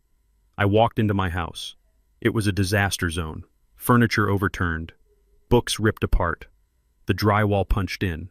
It looked like a tornado had touched down in my living room. I didn't clean it up. I left it exactly as it was. I went to the kitchen. My kettle was one of the few things they hadn't smashed. I filled it with water. I put it on the stove. I waited for the whistle. I made a cup of Earl Grey tea. Then I sat in my favorite armchair, the one Vance had planted the drugs in. I took a sip. It was hot. It was grounding. I took out my phone. I logged into my social media account. I had never used it much, mostly just to keep up with industry news. Today I was going to use it to burn down a reputation. I uploaded the video. I didn't add music. I didn't add a filter. I just titled it "The Truth About the Worthington Raid." I hit post. Then I waited. It took 12 minutes. That is how fast the world moves now. The first 1,000 views came from the neighborhood. Then it jumped to 10,000, then 50,000. The comments rolled in like a tidal wave. They weren't talking about the angry black kidnapper anymore. They were talking about the dirty cop. They were talking about the plant. They were talking about corruption. Justice for Cornelius started trending statewide. I took another sip of tea. I watched the numbers climb. 100,000 views, 500,000. Outside, the noise began to change. The reporters were still there, camped on my lawn like vultures. But the tone of their chatter had shifted. They weren't shouting accusations anymore. They were shouting questions at the police cruisers that were trying to leave the scene. I stood up. I buttoned my flannel shirt. I brushed the dust off my jeans. It was time for the second act. I opened my front door. The flashes went off instantly. It was a wall of white light. I stepped out onto my porch. I didn't raise my hands. I didn't look down. I looked straight at the camera lens of the biggest news van. "Mr. Jefferson, is the video real? Did the police plant the drugs? Where is your daughter?" I held up a hand. The crowd quieted. They wanted a soundbite. They wanted rage. I gave them ice. "My name is Cornelius Jefferson," I said. My voice carried over the lawn without a microphone. "Earlier today I was arrested for kidnapping my own daughter. I was accused of being a drug dealer. You have all seen the video. You know that was a lie. But you do not know the biggest lie." I reached down and picked up a stack of documents Samuel had prepared for me. They were heavy, thick bond paper. "You have been told that the Worthingtons are the victims here," I continued. "You have been told that I am a brute attacking a noble family. But you have not been told who paid for that nobility." I held up the first document. It was a foreclosure notice from 3 years ago, quietly settled out of court. "The Worthington family is bankrupt," I stated. A gasp went through the press pool. The reporters started typing furiously on their phones. "They have zero liquid assets," I said. "Their businesses are shells. Their investments are gone." For the last 2 years, they have been living on loans they cannot pay and donations from the charity foundation they claim to run. I tossed the document into the crowd. A reporter scrambled to catch it. I held up the next document. It was a bank statement from the foundation. "This is the ledger for the Foundation for Family Recovery," I said. "You all donated to it last night. You thought you were helping addicts. You weren't. Look at the withdrawals, private jet charters, jewelry stores, payments on a Porsche, payments on a mortgage." I threw that document too. It fluttered in the wind like a dying bird. "They stole from the sick to pay for their suits," I said. "And when the money ran out, they tried to steal from me. They tried to steal my daughter. They tried to lock her away and drug her until she signed over the only thing she had left. A piece of land worth $10 million. I looked directly into the camera. "Conrad Worthington is not a philanthropist. He is a parasite, and he is broke." I turned and walked back into my house. I slammed the door. I didn't answer any more questions. I had given them enough blood for one day. I went back to my armchair. I finished my tea. The silence inside the house was heavy, but outside, the world was screaming. An hour later, the counterattack began. I expected it. Conrad Worthington was a cornered rat and rat's bite. I turned on the television. Victoria Worthington was live on Channel 5. She was sitting in her parlor wearing a modest beige sweater, looking small and fragile. She held a handkerchief to her eyes. She was a master of optics. "He is a violent man," Victoria sobbed. She looked into the camera with wide, fearful eyes. "We tried to help him. We tried to help his daughter, but he has a hatred for us. He has a hatred for people like us." She paused, letting the implications sink in. She was playing the race card, but she was flipping the deck. She was painting me as the aggressor, the angry black man coming to destroy the civilized white family. "He destroyed our gate," she continued, her voice trembling. "He beat our security guard. And now he is spreading lies. These documents he shows you, they are forgeries. He is a criminal. He has connections to the underworld. We are terrified. We are prisoners in our own home." She wiped a tear. "We just want our grandson back," she whispered. "We just want to be safe." It was a good performance. It would have worked yesterday. But today the internet had seen a cop plant heroin in my sofa. Today the internet was looking at the bank statements I had released. I picked up my secure phone. I called Arthur at the bank. "Did you see the interview?" I asked. "I did," Arthur replied. "She is very convincing." "Is the paperwork ready?" I asked. "It is," Arthur said. "We own the debt. We own the mortgage. We own the lines of credit." "Send it," I said. "Send what, Cornelius?" "The demand letter." "No," I said. "Send the foreclosure notice. Accelerate the debt. They are in default. They have missed 3 payments on the house in the last 6 months. The previous bank let it slide because of who they are." "I am not the previous bank," Cornelius Arthur warned. "If we do this, we have to give them notice." "Give them 24 hours, I said. "Tell them they have 24 hours to pay the full balance of the mortgage, $4.5 million. Or we seize the property." "They don't have $4 million, Arthur said. "I know," I replied. "That is the point." I hung up. I walked to the window. The sun was setting. The reporters were still there, editing their footage, preparing for the evening news cycle. Victoria Worthington wanted to talk about being a prisoner in her own home. Tomorrow she wouldn't have a home to be a prisoner in. I sat back down. I felt a deep exhaustion settling into my bones. I missed Zoe. I missed Leo. I wanted to be a grandfather who took his grandson fishing. Instead, I was a general in a war I never wanted. But I would finish it. I would strip them of every layer of protection they had. I would take their money. I would take their reputation. I would take their house. And when they were standing naked in the street, shivering in the cold reality of their own making, then maybe they would understand what it felt like to be powerless. My phone pinged. It was a text from Dante. "Blake is on the move," it read. I stared at the screen. Blake wasn't at the house. He wasn't with his parents. He was out there somewhere desperate and dangerous. "Where is he going?" I typed back. "Unknown." Dante replied. He turned off his location services, but he bought a gun an hour ago. I put the phone down. The game had shifted again. We had moved past money. We had moved past reputation. We were entering the final phase, violence. I checked my own security system. The cameras were recording. The doors were reinforced. But a lock only keeps out an honest man, and Blake Worthington was no longer honest. He was a cornered animal. I stood up and walked to the gun safe in the hallway closet. I dialed the combination.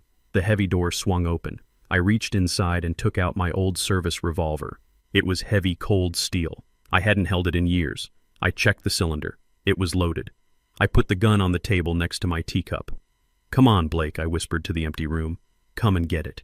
The foreclosure notice hit the Worthington mansion like a mortar shell, destroying the facade of their invincibility. But rats do not just die when their nest is destroyed, they bite.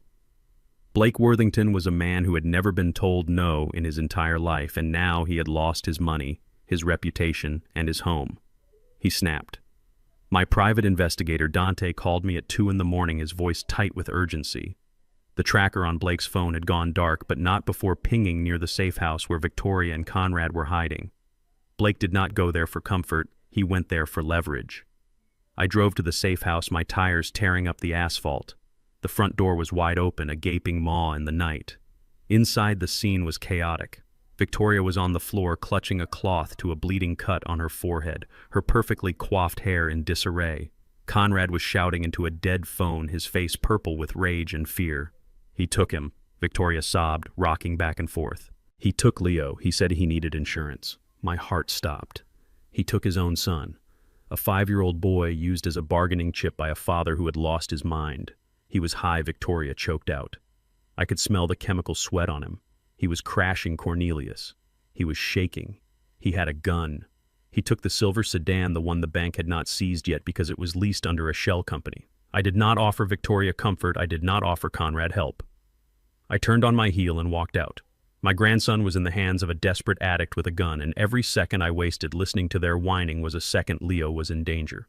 My phone rang at 3:15. The number was blocked. I answered it immediately, my hand gripping the phone so hard the plastic creaked. "Cornelius." Blake's voice was jagged, broken glass wrapped in panic. "I know you can hear me. Where is he, Blake?" I asked, my voice the eye of the hurricane, calm and deadly. "He is right here," Blake said. "He is sleeping. For now." Then came the sound that haunts me still, a high-pitched manic laugh that sounded wet and ugly. "I want $10 million, Cornelius. Cash, unmarked bills, and I want a helicopter at the private airfield in 2 hours. Or Leo wakes up in a world of hurt." "You are digging a hole you cannot climb out of," I said, trying to keep him talking, trying to get a fix on his location. "I am already in the hole," he screamed, his voice cracking. "You put me here. You destroyed my life. You took my house. You took my money. Now you are going to pay for my exit ticket." I heard a small whimper in the background. "Daddy, I want to go home." "Shut up," Blake yelled away from the phone. "Do not hurt him, Blake," I said, my voice dropping an octave. "If you touch one hair on his head, there is no place on earth you can hide from me. 10 million. 2 hours. Or I start sending pieces." The line went dead. Conrad had followed me out to the driveway. He looked old suddenly, his arrogance stripped away by the reality of his son's madness. "Call the police," Conrad demanded, his hands shaking. "Call the FBI. We need a negotiator." "No," I said. "You own the police chief. You have dinner with the FBI director. If I call them, they will turn this into a siege. They will bring snipers. They will surround him. Blake is paranoid and high. If he sees a flashing light, he will kill Leo. He will not hesitate." "Then what are we going to do?" Conrad asked, his voice trembling with the first genuine fear I had ever seen in him. "We cannot just let him run." "I am going to handle it," I said. "My way." I walked away from the broken patriarch. I got into my truck. I did not turn on the ignition immediately. I sat in the dark, breathing in the scent of old leather and dust. I needed a plan that did not involve sirens. I needed an army that did not wear badges. I picked up my secure phone again. I did not call a banker. I did not call a lawyer. I called Big Mike. Big Mike was the head of the Tri-State Transport Union. He was a man I had worked with on the docks 40 years ago, a man whose pension fund I had personally saved when corporate vultures tried to raid it in the 90s. He owed me nothing, but he would give me everything. Cornelius Mike's voice rumbled like a diesel engine. "It is late. I need eyes, Mike," I said. "I need every set of eyes you have on the road. What are we looking for?" "Silver sedan, late model, license plate Bravo Lima 69er, driven by a desperate man, carrying a 5-year-old boy." Mike did not ask why. He did not ask for police reports. He knew that if I was calling at this hour, it was life or death. "Consider it done, brother." Within 10 minutes, the call went out. It was not on the police band. It was on the CB radios. It was on the encrypted dispatch channels of every trucking company, every construction crew, every sanitation fleet in the state. I had built this city, not just the buildings, but the networks. I had hired the men who poured the concrete. I had paid for the weddings of the women who drove the buses. I had stood on the picket lines when the strikes turned violent. They did not know me as the wealthy recluse Cornelius Jefferson. They knew me as the man who never bounced a check, the man who kept his word, the man who was one of them. The city woke up. Headlights flickered on in truck stops along the interstate. Delivery vans changed their routes to sweep secondary roads. Garbage trucks slowed down to scan alleyways and dead ends. Construction workers on the night shift climbed their cranes to scan the horizon. 20,000 pairs of eyes were looking for my grandson. Blake thought he was running through an empty night. He thought the roads were just asphalt and concrete. He did not realize he was running through a living web. A web built of loyalty and sweat and blood, and I was the spider in the center pulling the strings. I drove toward the city center, keeping my phone on the dashboard. I watched the reports roll in on the secure app Mike used for union business. Nothing on Route 9. Clear on the interstate. Nothing downtown. Then at 4 a.m, the radio crackled. I got him, a voice said. It was deep and gravelly. Concrete Mixer 42. He just passed me on the service road near the old industrial park. He is driving erratic. He is heading for the abandoned warehouses by the river. The industrial park, my old stomping grounds. I knew every inch of that place. I had poured the foundations for half those warehouses back in the 80s. It was a maze of rusted steel and broken concrete. A perfect place for a rat to hide. Do not engage, I ordered. Just keep eyes on him. Block the exits if you can, but do not let him see you. 10-4 Mixer 42 out. I started the engine. My truck roared to life. I am coming, Leo, I whispered. I hung up the radio. I wasn't a grandfather anymore. I wasn't a businessman. I was a force of nature. And I was bringing the storm. I drove fast, but controlled. I knew the layout of the industrial park. There was only one way in and one way out unless you knew the service tunnels. Blake would corner himself. He would go to the biggest building, the old steel mill, thinking he could hold out there. As I drove, I thought about the man Blake had become. He was a product of a system that taught him he could buy his way out of anything. He thought money was power. He thought influence was power. He did not understand that real power comes from the people who build your world, the people who drive your roads, the people who fix your pipes. He had spent his life looking down on them. Now they were the ones hunting him. I turned off my headlights as I approached the industrial sector. I saw the silhouette of the concrete mixer blocking the north road. The driver flashed his lights once. I nodded. I pulled into the shadows of a dilapidated warehouse. I checked my revolver one last time. 6 rounds. No safety. I got out of the truck. The air smelled of rust and river water. It was quiet. Too quiet. Then I heard it, a child crying. It was faint, echoing off the metal walls of the old mill. Leo. I moved toward the sound. I moved like a ghost. I had spent years walking on active construction sites, learning to move without disturbing the dust. I reached the main doors of the mill. They were chained shut, but the side entrance was ajar. I slipped inside. The cavernous space was lit by a single work light Blake must have brought with him. He was pacing back and forth on the catwalk 20 feet above the concrete floor. He was shouting into his phone, probably trying to call his father again. Leo was sitting on the floor of the catwalk, his knees pulled to his chest. He was shaking. I stepped into the light.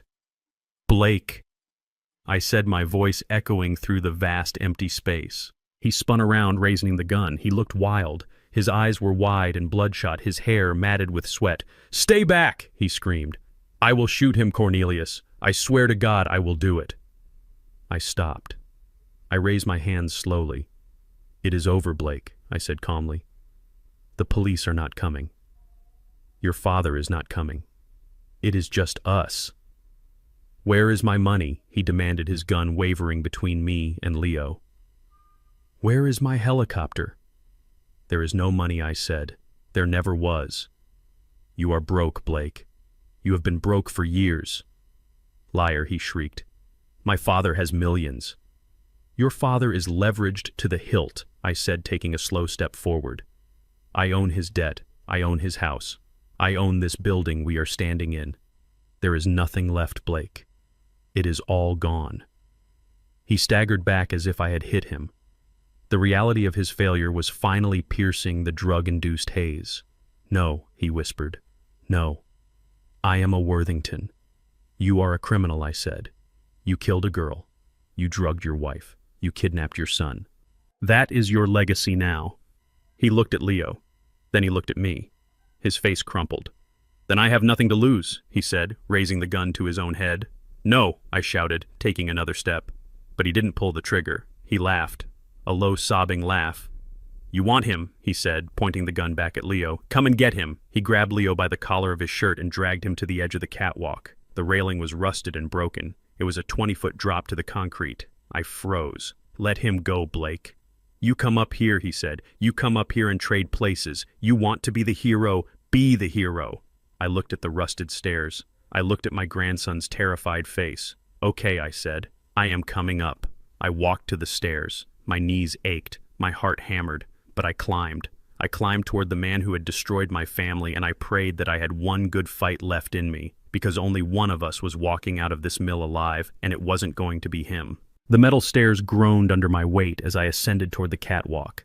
Every step was a battle against gravity and 68 years of wear and tear on my knees, but I did not stop. I kept my eyes locked on Blake Worthington. He stood 20 feet above the concrete floor, swaying slightly, his expensive suit ruined by sweat and grime. He held my grandson by the back of his shirt, dangling him over the edge like a rag doll. Leo was not crying anymore. He had gone silent with terror, his small hands gripping Blake's wrist, his eyes wide and fixed on me. I reached the top of the landing. The catwalk was narrow, rusted, and illuminated by the harsh yellow glow of the work light Blake had hung from a beam. We were suspended in the darkness of the abandoned mill, a steel cage where the only law was gravity. Blake pointed the gun at me, then at Leo, then back at me. His hand was shaking so violently the barrel blurred. "Stop right there, Cornelius," he screamed, his voice cracking. "Do not take another step or I drop him. I swear I will drop him." I stopped. I was 10 feet away. Close enough to see the dilated pupils in Blake's eyes. Close enough to smell the acrid stench of fear and withdrawals radiating off him. He was crashing hard. The drugs were leaving his system and reality was rushing in to fill the void. He looked at me with a mixture of hatred and desperate pleading. He wanted me to save him and he wanted to kill me. "Let the boy go." "Blake," I said, keeping my hands open and visible. "This is between you and me. Leo has nothing to do with this." "He has everything to do with this," Blake spat. "He is my insurance. He is the only reason you are not shooting me right now. I do not have a gun." "Blake," I lied. My revolver was tucked into the back of my waistband, cold against my spine, but I could not draw it. Not with Leo that close to the edge. If I missed, if I startled him, Leo would fall. I had to talk him down. I had to break him without touching him. "You think you are so smart," Cornelius Blake laughed, a high, thin sound. "You think you beat us. You think you took everything. But my father will fix this. He always fixes it. He is calling the governor right now. He is getting the money. The helicopter will be here any minute." I looked at him with pity, genuine pity. He was a man-child waiting for a daddy who was never coming to save him. "Blake," I said, my voice low and steady. "Your father is not calling the governor." "Shut up," Blake yelled. "You do not know him. He is Conrad Worthington. He runs this state. Your father is at Teterboro Airport." "Blake," I said. "He filed a flight plan 30 minutes ago. Private charter to the Cayman Islands. One way." Blake froze. The gun lowered an inch. "Liar," he whispered. "He is not alone." I continued pressing the advantage. "Your mother is with him. They cleaned out the wall safe, Blake. They took the emergency cash. They took the diamonds. They left the house 20 minutes after you took Leo." "No," Blake said, shaking his head. "No, they wouldn't. We are a family. They are survivors," Blake, I said. "And they looked at the board and realized you were the liability. They realized the murder charge was going to stick. They realized the fraud investigation was going to touch them. So they cut you loose. You are the sacrifice, Blake. You are the reason they are going to get away." I took a step forward. The metal grating clanged softly. "They left you here to take the fall," I said. "They are probably halfway to the Atlantic by now, drinking champagne and planning their press release about how their troubled son went rogue." Blake's face crumpled. The arrogance drained out of him, leaving only a terrified boy. "That is not true," he whimpered. "Call them. Call my mother." "I cannot call them, Blake," I said. "They turned their phones off. Try it." Blake looked at his phone lying on the floor of the catwalk where he had dropped it. He looked at me. He looked at Leo. The gun wavered. He was losing his grip on the situation. He needed to know. He needed to prove me wrong. "Pick it up," I said. "Call her. Ask her where she is." Blake slowly crouched down, dragging Leo with him. He never let go of the boy's shirt. He picked up the phone with his gun hand, fumbling with the screen. He put it to his ear. I watched his face. I saw the moment the call went to voicemail. I saw him redial. I saw the desperation mount. "Pick up," he muttered. "Mom, pick up. It is me. Please pick up." Nothing. Just the silence of the warehouse and the mechanical voice on the other end. I took another step. 8 feet. "She is not going to answer, Blake," I said softly. "She is gone. You are all alone." Blake dropped the phone. It clattered through the grate and fell 20 feet to the concrete below, shattering into pieces. He stared at the empty space where it had been. His world had just ended. The illusion of the Worthington dynasty, the safety net he had relied on for 35 years, had snapped. He looked up at me. His eyes were wet. "They left me," he whispered. "They actually left me." "They did," I said. "But I am here, and I am not leaving. Give me the boy, Blake. It is over." He looked at Leo. For a second I thought he was going to do it. I thought he was going to hand him over and surrender. I saw his muscles relax. I saw the gun point toward the floor. But then the madness snapped back. It wasn't the drugs this time. It was the despair. It was the realization that he was going to prison for the rest of his life, and that the people he worshipped had betrayed him. His face twisted into a mask of pure nihilistic rage. "If I am going down," he hissed, raising the gun again, "I am taking everything you love with me." He didn't point the gun at me. He pointed it at Leo's head. "No!" I shouted. Blake's finger tightened on the trigger. His eyes were wide, vacant, and deadly. He was going to do it. He was going to kill his own son just to hurt me. I did not think. I did not calculate. I just moved.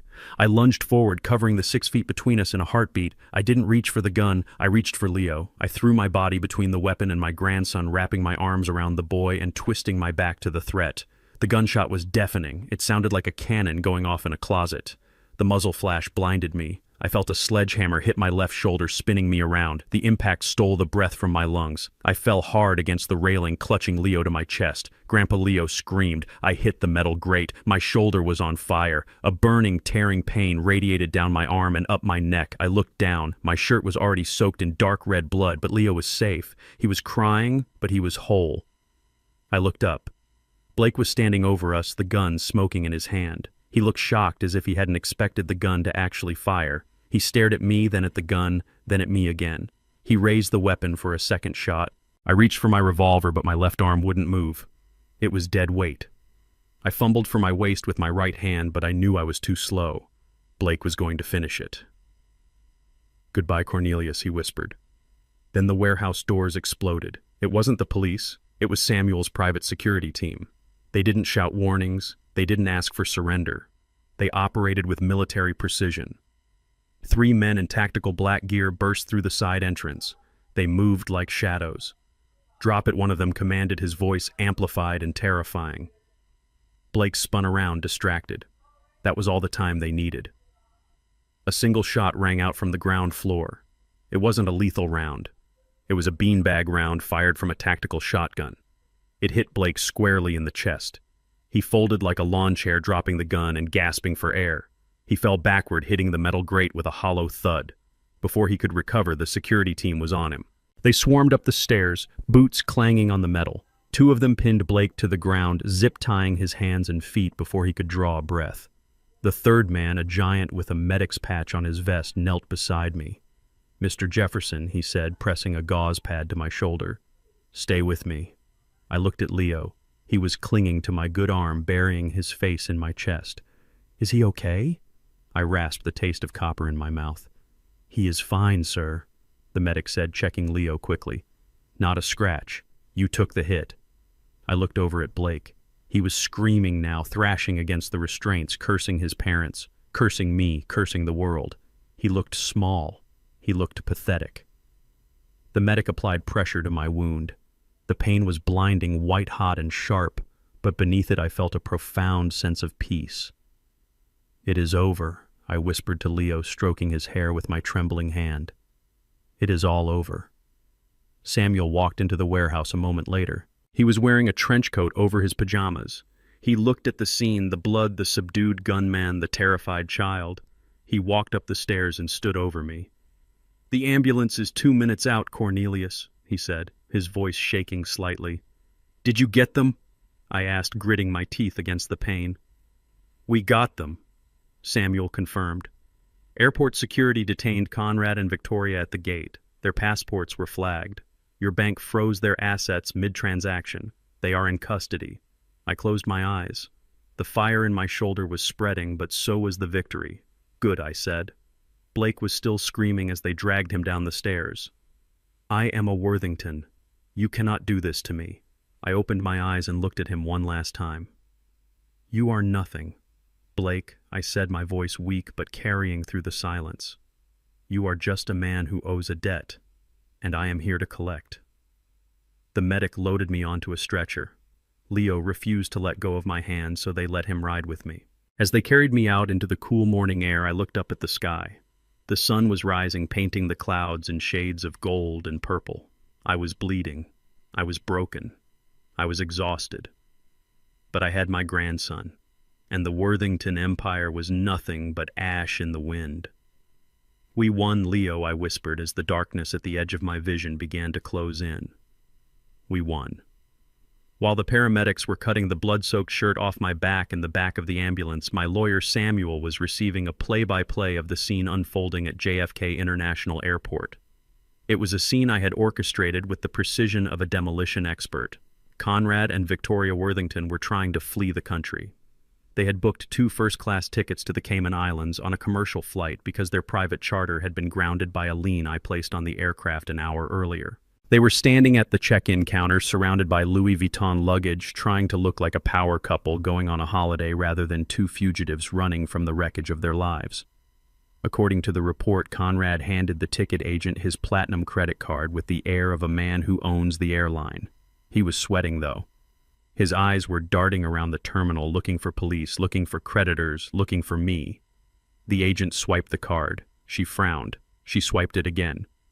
I can imagine the look on Conrad's face when she looked up and said, "I am sorry, sir, but this card has been declined." Conrad must have laughed that nervous, high-pitched laugh of his. "Try it again," he would have demanded. "There is a mistake. I have $1 million limit on that card." But there was no mistake.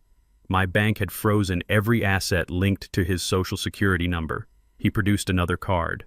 Declined. And another. Declined. Victoria began to hiss at him, her voice rising in panic, telling him to fix it, telling him not to embarrass her. People were starting to stare. The line behind them was growing restless. Finally, in a fit of desperation, Conrad pulled out a stack of cash from his briefcase. "Here," he shouted, throwing the bills on the counter. $5,000. Just give us the boarding passes." That was the mistake. Large cash transactions at an international terminal trigger protocols. The agent signaled security. Then came the passports. Conrad had paid a forger $10,000 for 2 expedited passports under false names. They were high-quality fakes, the kind that might fool a hotel clerk, but they do not fool the Department of Homeland Security database. The agent scanned them. A silent alarm tripped in the TSA office.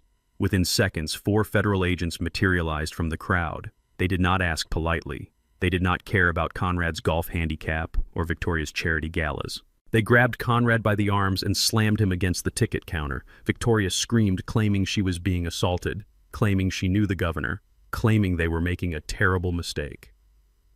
The entire terminal watched as the great Worthington matriarch was handcuffed, face pressed against the cold linoleum floor, her skirt hiked up, her dignity stripped away. They were dragged out screaming, leaving their expensive luggage spinning on the carousel. They didn't make the flight. They made the news. 12 hours later, I walked into the county detention center. My left arm was in a sling strapped tight against my chest. The bullet wound throbbed with a dull, heavy ache that radiated up my neck. but the pain kept me sharp. It reminded me why I was there. I had refused the strong painkillers. I wanted to be clear-headed. I wanted to remember every detail of this conversation. Samuel tried to stop me. He told me to go home and rest. He told me the lawyers would handle it. But this was personal. I needed to see her. I needed to look her in the eye one last time. The guard led me to the visitation room. It was a small concrete box divided by a thick pane of plexiglass. The air smelled of industrial cleaner and sweat. I sat down on the metal stool, my bones protesting the hard surface. A moment later, the door on the other side opened. Victoria walked in. She was wearing an orange jumpsuit that hung loosely on her frame. Her hair, usually sprayed into a helmet of perfection, was flat and greasy. Her makeup was gone, revealing the lines of age and bitterness etched into her face. But her eyes were the same. They were cold hard and filled with a venomous arrogance that even a jail cell could not extinguish. She sat down. She looked at my sling. She looked at my face. She did not look ashamed. She looked furious. "You look terrible, Cornelius," she said, her voice tinny through the speaker. "I hope it hurts." "It hurts less than losing a child," I replied, my voice steady. "You should know. You threw yours to the wolves to save yourself." She scoffed. She leaned forward, her breath fogging the glass. "You think you have won, don't you? You think because you have some money and some dirty connections you can destroy us? You are a fool. This is a misunderstanding. Conrad is making calls right now. We have friends in Washington. We have friends in the State House. By tomorrow morning we will be out on bail, and you will be facing a lawsuit for malicious prosecution that will bankrupt you." She truly believed it. She lived in a bubble of privilege so thick she could not see the walls closing in. She thought the rules simply did not apply to people with her last name. "There is no bail, Victoria," I said. The judge denied it. "Flight risk. You were caught with fake passports and $10,000 in cash. You aren't going home." She laughed, a sharp, jagged sound. "A technicality. Our lawyers will crush it." "You have nothing on us, Cornelius." Blake went crazy. "That is tragic, yes, but it has nothing to do with us. We were victims of a disturbed son. We tried to get him help. That is why we sent Zoe to rehab. We are the good guys here. You are just a thug who got lucky." I stared at her. I marveled at the absolute moral vacuum of her soul. She was ready to bury her son to save her reputation. She was ready to rewrite history while sitting in a cage. "You really don't get it, do you?" I asked quietly. "You think this is about Blake. You think this is about the kidnapping. It is about whatever you framed us for," she spat. I reached into my bag with my good hand. I pulled out a thick red folder. Samuel had compiled it overnight, working with a team of forensic accountants and investigators who owed me favors. It was heavy. It landed on the metal ledge with a solid thud. I opened it and pressed the first page against the glass. "Do you recognize this, Victoria?" I asked. She squinted. It was a bank transfer record. A wire transfer from a construction firm to a shell company registered in her name, dated 15 years ago. "I don't know what that is," she said, dismissing it. "It is a bribe, Victoria," I explained. $50,000 paid to your husband when he was a judge to dismiss a negligence lawsuit against a developer who used substandard concrete. A building collapsed 2 years later. 3 people died. Conrad bought a boat the next week." She paled slightly but kept her chin up. "You cannot prove that." I turned the page.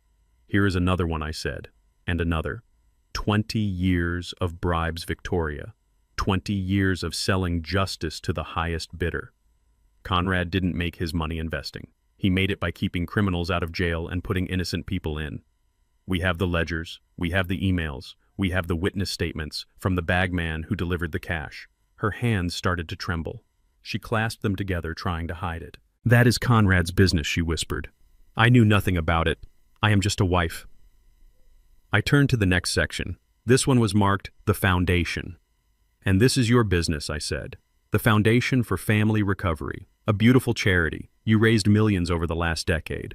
But look at the disbursements, Victoria. Look where the money went." I pressed a spreadsheet against the glass. 80% of donations went to administrative costs, I read aloud. Consulting fees paid to companies owned by you. Catering contracts paid to shell companies owned by you. You laundered money through sick people, Victoria. You took money meant for addicts and used it to buy jewelry and remodel your kitchen. That is wire fraud. That is embezzlement. That is tax evasion, and the IRS is very interested in reading this file." Her face went gray. The arrogance began to crack, revealing the terrified old woman beneath. "We needed the money," she stammered. "The lifestyle. It is expensive. We had to maintain appearances. You do not understand the pressure. I understand greed," I said, closing the folder. "And I understand that you are going to federal prison, not for a month, not for a year, for the rest of your life. You are 60 years old, Victoria. With the charges piling up, racketeering, fraud, conspiracy, accessory to murder, you will die in a cell. You will never wear silk again. You will never drink champagne again. You will die alone in a concrete box wearing orange." She stood up. Her chair scraped violently against the floor. "No," she screamed, slamming her palms against the glass. "You cannot do this. We are the Worthingtons. We are pillars of this community. You are termites," I said, standing up slowly, wincing as my shoulder protested. "You ate away at everything good until the whole house collapsed." I looked at her. Tears were streaming down her face now, black streaks of cheap mascara running down her cheeks. She looked at the folder, then she looked at me. She realized there was no way out. She realized her friends in Washington wouldn't touch her now. She realized she was toxic. "Cornelius, please," she begged, her voice breaking. "Please. I will give you anything. I will sign whatever you want. Just don't give that to the prosecutor. We can make a deal." I picked up the folder. "I don't want your money, Victoria," I said. "I already have it. I don't want your house. I already own it. There is no deal. This is the bill coming due." I turned my back on her. "Cornelius, wait," she shrieked, pounding on the glass. "Wait. I am a grandmother. Think of Leo." I stopped. I turned my head slightly. "I am thinking of Leo," I said. "That is why I am making sure he never sees you again." I walked out of the room. Behind me, I heard her screaming my name. I heard her cursing. I heard her sobbing. It sounded like music. It sounded like justice. I walked down the long gray corridor, past the guards, past the other visitors. My shoulder hurt like hell, but my heart felt lighter than it had in years. The empire was dead. The queen was dethroned. Now all that was left was to protect what remained of my family and build something new from the ashes. I walked out into the sunlight, ready for the final act. The courtroom smelled of lemon polish and old lies. I sat in the front row, directly behind my daughter, my arm still in a sling, the bullet wound, throbbing a dull rhythm against my ribs. The pain kept me focused. It reminded me that this was not a television drama. This was a street fight fought with motions and objections instead of fists and bricks. Blake Worthington sat at the defense table. He looked small. The arrogance that used to radiate off him like heat from a sidewalk was gone, replaced by the twitchy desperation of a junkie going cold turkey in a county lockup. He wore a suit that was 2 sizes too big now that he had lost 20 pounds in detention, but he still had that sneer. The sneer that said he believed his last name was a get-out-of-jail-free card. His lawyer was a man named Preston, a shark, in a $3,000 pinstripe suit, who specialized in getting rich boys out of trouble. Preston was currently pacing in front of the jury box, painting a picture of my daughter that made my hands clench into fists. "Ladies and gentlemen," Preston said, his voice smooth as oil, "we are here today to determine the fate of a 5-year-old boy. The prosecution wants you to believe that Blake Worthington is a monster. But look at the facts. Who is the one with the documented history of mental instability? Who is the one who was admitted to a rehab facility for severe opioid addiction just 2 weeks ago? Who is the one with no job, no home, and no assets?" He pointed a manicured finger at Zoe. "It is Zoe Jefferson," he declared. "She is a woman on the edge. A woman who hallucinated a hit-and-run accident to cover up her own drug use. A woman who allowed her violent father to kidnap her from a medical facility. Is this really who we want raising a child?" Zoe sat in the witness stand. She wore a simple navy dress. Her hair was pulled back. She looked pale, but she sat with a spine of steel. She did not look at Blake. She looked at the jury. She did not cry. She did not flinch at the insults. "Pretend you are dead," I had told her in the truck. "Pretend they cannot hurt you anymore because they are already ghosts." Pretend I am a ghost, Zoe thought. "Your Honor," Preston continued, turning to the judge, "we move for full custody to remain with the Worthington estate pending the outcome of the criminal trial. The mother is clearly unfit. She is delusional. She claims her husband is a murderer with zero evidence other than the ravings of a recovering addict." I looked at Samuel Diggs, my lawyer, sitting next to the prosecutor. He gave me a barely perceptible nod. It was time. The prosecutor stood up. "We call Zoe Jefferson to the stand for cross-examination," he said. Zoe stood up. She walked to the microphone. The room went silent. "Ms. Jefferson," the prosecutor asked, "Mr. Preston claims your allegations about the hit and run on Route 9 are hallucinations brought on by drug use. He claims there is no evidence. Is that true?" Zoe looked at Preston. Then she looked at Blake. "No," she said clearly. Her voice did not shake. "Do you have evidence?" the prosecutor asked. "I do," Zoe said. She reached into her pocket and pulled out a small black smartphone. It was not her current phone. It was an old model one she had stopped using years ago. Or so Blake thought.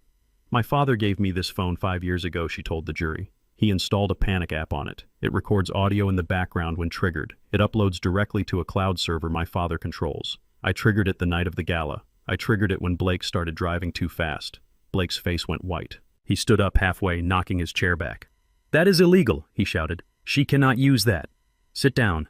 Mr. Worthington, the judge, barked, banging his gavel. Zoe tapped the screen. She held the phone up to the microphone. The audio that filled the courtroom was grainy but unmistakable. It was the sound of a high-performance engine roaring. Then Blake's voice slurred and angry. "You are useless, Zoe. You are just like your father. Small." Then a scream, a sickening thud, the sound of glass shattering. "Oh, God, Blake, stop," Zoe's voice on the recording screamed. "You hit her! You hit her!" "Shut up the recording," Blake yelled. Then the sound of the car speeding up, the sound of a phone call being made. "Dad, it is me. I messed up. I hit someone. No, I cannot stop. I am drunk, Dad. You have to help me." The jury was frozen. The stenographer stopped typing. Then came the second clip. This one was quieter. It was the sound of a room with good acoustics. "Listen to me, you stupid girl." This was Victoria Worthington's voice. Cold, imperious. "Blake has a future. You do not. You are going to tell the police you were driving. You are going to say you swerved to avoid a deer. If you do not, we will take Leo. We will bury you, Zoe. We will make you look so crazy no one will ever believe a word you say. Do you understand me? You are a nobody. We own this town." Zoe stopped the playback.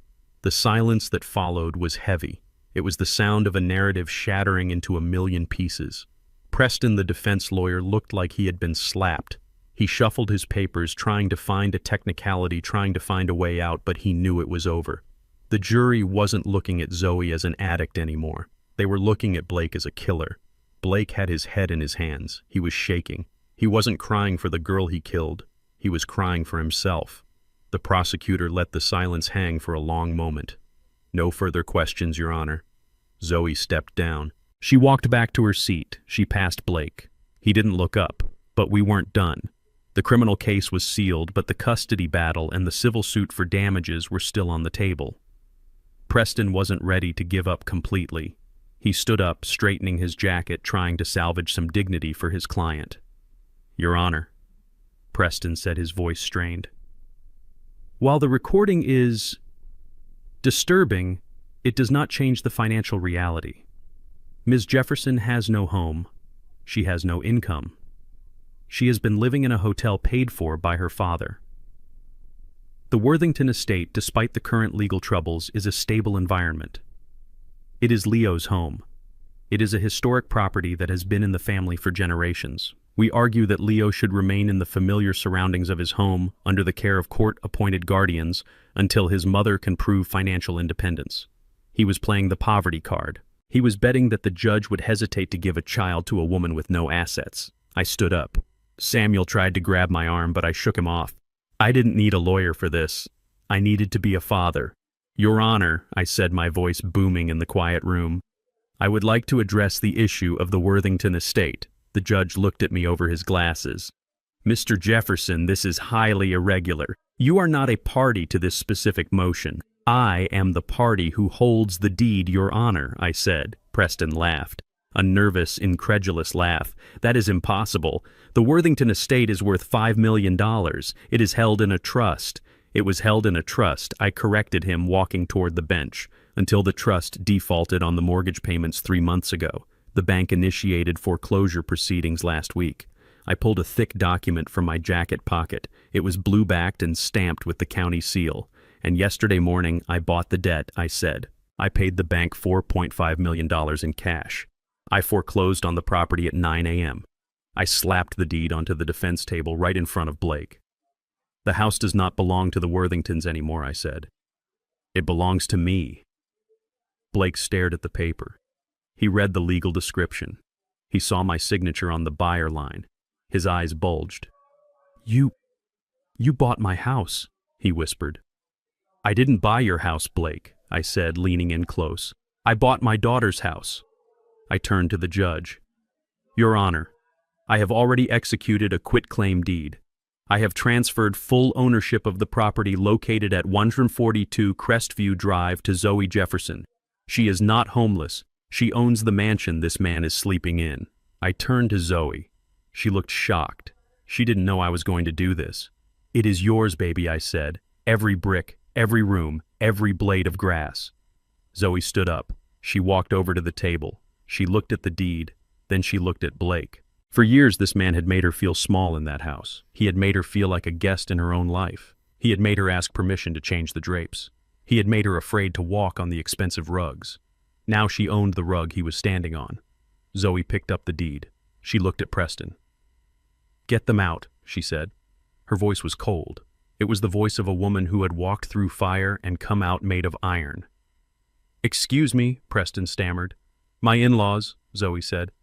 Victoria and Conrad, I know they are in jail right now, but their staff is still there, their clothes are still there, their furniture is still there, I want it all gone. She looked at Blake. And you, she said, you are evicted, you are trespassing, but that is my home. Blake cried, tears streaming down his face. I grew up there. Not anymore, Zoe said. Now it is Leo's home, and you are not welcome in it. She turned to the judge. Your Honor, since I own the residence where my son has lived his entire life, and since I have no criminal record, and since the father is an admitted murderer, I move for immediate and sole custody of Leo Worthington, and I request a permanent restraining order barring Blake Worthington and his parents from setting foot on my property. The judge looked at the deed. He looked at the shaken defense lawyer. He looked at the broken man at the defense table. He banged his gavel. Motion granted. Sole legal and physical custody is awarded to Zoe Jefferson. The defendant is ordered to vacate the property immediately. Court is adjourned. The sound of the gavel was the sweetest sound I had ever heard. Blake collapsed into his chair, sobbing. He had lost his freedom. He had lost his son. And now he had lost the only thing that gave him any sense of worth, his name and his house. I walked over to Zoe. She wasn't looking at Blake. She was looking at the deed in her hand. Thank you, Dad, she whispered. I put my good arm around her. Let's go home, I said. Your home. We walked out of the courtroom. Behind us, the bailiffs were moving in to take Blake back to his cell. He was screaming something about unfairness, something about his rights. No one was listening. Outside, the sun was shining. It was a bright, clear day. The war wasn't over yet. There were still loose ends to tie up. There was still a charity to dismantle and a legacy to erase. But the hardest battle was won. We got into my truck. Where to, Dad, Zoe asked. To the estate, I said, starting the engine. I want to see you change the locks, and I want to help you throw Victoria's portrait into the dumpster. Zoe smiled. It was the first real smile I had seen on her face in years. Let's do it, she said. I drove toward the hills. For the first time in a long time, I didn't feel like a contractor or a fighter. I just felt like a dad, and that was enough. 3 days after the trial ended, the real reckoning began. It did not happen in a courtroom with a judge and a stenographer. It happened in the cold concrete reality of the state penitentiary where Blake Worthington was being processed. He thought he was safe. He thought that because he was a Worthington, he would be placed in a minimum security wing with white-collar criminals who played tennis. He was wrong. The moment the guilty verdict was read, his protection evaporated. The cartel lenders he owed $5 million to did not care about appeals or legal motions. They cared about payment. And since Blake could no longer pay with money, he had to pay with flesh. I received the report from a contact inside the corrections department. Blake had been in general population for less than 6 hours when it happened. He was cornered in the shower block. There were no cameras there. 3 men approached him. They did not have shivs. They had fists. They delivered a message from the investors Blake had defrauded. They broke his ribs. They broke his nose. They shattered his orbital socket. When the guards found him, he was curled in a fetal position, sobbing not for his lawyer but for his mother. He was moved to protective custody in the infirmary, but the damage was done. The word was out. Blake Worthington was not a protected prince anymore. He was a target. He would spend the next 20 years looking over his shoulder, jumping at shadows, living in a constant state of terror. It was a cruel fate, but it was the fate he had carved for himself when he decided to treat human lives as collateral. While Blake was learning the laws of the prison yard, his parents were learning the laws of survival in the federal detention center. Conrad and Victoria were facing racketeering and fraud charges that carried life sentences. The prosecutor offered a deal. One deal. The first one to cooperate would get a reduced sentence recommendation. The other would die in prison. It took Conrad less than 10 minutes to turn on his wife of 40 years. He sat in the interrogation room, sweating through his orange jumpsuit, and spilled everything. He told the agents that the charity fraud was entirely Victoria's idea. He claimed she forged his signature on the checks. He claimed she was the mastermind behind the money laundering and that he was just a confused old man who did what he was told. He painted her as a Lady Macbeth manipulating him from the shadows. In the next room, Victoria was doing the exact same thing. She told the agents that Conrad was abusive, that he forced her to embezzle the funds to pay for his gambling debts and his mistresses. She handed over ledgers she had kept hidden for years, detailing his bribes and his illegal land deals. She burned him to the ground, hoping to buy a few years of freedom for herself. The Worthington dynasty did not end with a bang. It ended with two terrified old people screaming accusations at each other through cinder block walls, destroying whatever shred of dignity they had left. They had spent a lifetime building an image of a perfect united family. In the end, they were just rats fighting over a sinking ship. While they destroyed each other, I went to work building something new. The bank foreclosure on the Worthington estate was final. The property was mine, or rather it was Zoe's. But we did not want to live there. That house was poisoned. It was filled with the ghosts of their greed and the echoes of their lies. We decided to liquidate everything. I hired an auction house to sell the contents of the mansion. We sold the antique furniture. We sold the art collection. We sold the crystal chandeliers and the silk rugs. We sold the fleet of luxury cars, including the silver sedan Blake had used to kidnap Leo. We stripped the house to its bare bones. It was a cleansing. Every item that left the house took a little bit of the darkness with it. The sale generated $4 million. Combined with the seized assets from the Worthington bank accounts and the liquidation of their shell companies, we had a pool of nearly $10 million. It was blood money. It was money stolen from charities, money obtained through fraud, money stained with the suffering of innocent people. I did not want a penny of it. Zoe did not want a penny of it. We sat in my kitchen drinking coffee, looking at the bank draft. "What do we do with it, Dad?" Zoe asked. "We give it back," I said. "Not to them, to the people they hurt." We established the Zoe Jefferson Foundation. Its mission was simple: to provide legal defense, financial aid, and safe housing for women and children escaping domestic abuse and coercive control. We wanted to be the safety net that Zoe didn't have. We wanted to make sure that no woman ever had to stay with a monster because she couldn't afford a lawyer or a rent deposit. We bought a building downtown. It was an old hotel that I had renovated years ago. We turned it into a sanctuary. We hired lawyers who were sharks in court but lambs with their clients. We hired therapists. We hired security. We created a fortress of protection for those who had none. The Worthington name had been synonymous with greed and corruption. We erased it. In its place, we built a legacy of protection and justice. Every dollar they had stolen was now being used to fight men exactly like Blake. It was the ultimate poetic justice. A week after the foundation opened, I made one final stop. I drove to a small medical clinic on the outskirts of the city. It was a modest brick building with a peeling sign. This was the office of Dr. Evans. He was the private doctor I had called the night I rescued Zoe from the rehab center. He was the man who had come to the hotel suite at 2 a.m, who had set up a drip to flush the sedatives from her system, who had monitored her vitals for 3 days without sleep. He had refused payment that night. He had told me he was just doing his duty. He had risked his medical license to treat a patient off the books because he saw a father who was desperate to save his child. He was the antithesis of Dr. Thorne and the corrupt medical system the Worthingtons had exploited. I walked into his waiting room. It was crowded with people who looked tired and worn down. This was a clinic for the working poor, for people without insurance. Dr. Evans was standing at the reception desk reviewing a chart. He looked exhausted. "Dr. Evans," I said. He looked up. A smile touched his tired eyes. "Mr. Jefferson, how is Zoe?" "She is healing," I said. "She is strong." "I am glad to hear that," he said. "What can I do for you?" "You already did it," I said. "You saved her life. You gave us the time we needed to clear her head so she could testify. Without you, none of this would have happened." I reached into my pocket and pulled out an envelope. "The foundation we started," I said. "It needs a medical director. Someone who understands that medicine is about healing, not billing. Someone who isn't afraid to stand up to power." I handed him the envelope. Inside was a contract. It offered a salary triple what he was making now and a grant of $2 million to upgrade his clinic and subsidize care for his patients.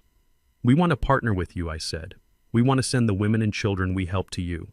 We want to make sure they get the best care regardless of their ability to pay." Dr. Evans opened the envelope. He read the contract. His hands started to shake. He looked at the waiting room full of people he struggled to help every day. He looked at me. There were tears in his eyes. "Cornelius," he said, his voice thick with emotion. This changes everything." "It is just money, Doc," I said, clapping a hand on his shoulder.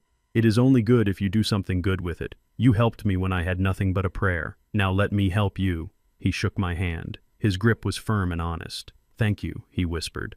I walked out of the clinic and into the sunshine.